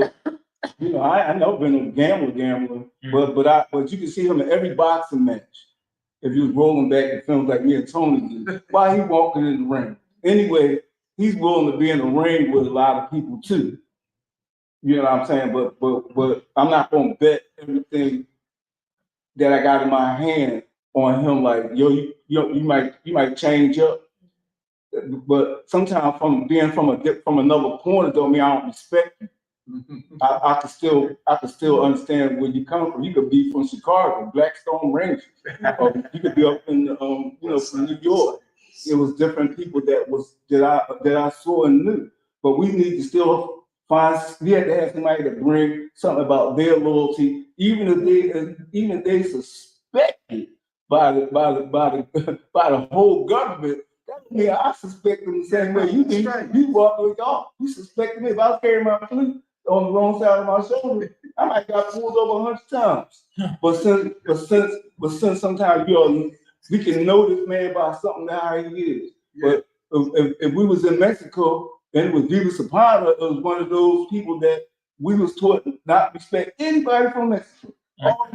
All Mexicans leave great news that they had from Mexico. Most of them is identified as bandits. Like they're bandits. They can't be accepted as a spokesperson. Excuse me, I hate to interrupt you, but we want to go into the Palestinian Writers Conference on the brother that was killed. So how are we going to do it, Emily? Well, it means that we have to end the live stream. We're going to end the live stream and then try to join the Zoom, but I don't know if they reach it limit, is it? I just sent you the Facebook live stream. Oh, but is the Zoom reach the limit? I think we should probably join the Zoom. It's not on the. I think you can probably still. Okay, so I'll end the live stream. And I apologize to all the commenters who did not read. But it's because some of our commenters are in person. So I'm gonna end the stream, but we'll see everyone next week. Yeah. Ending. Bye.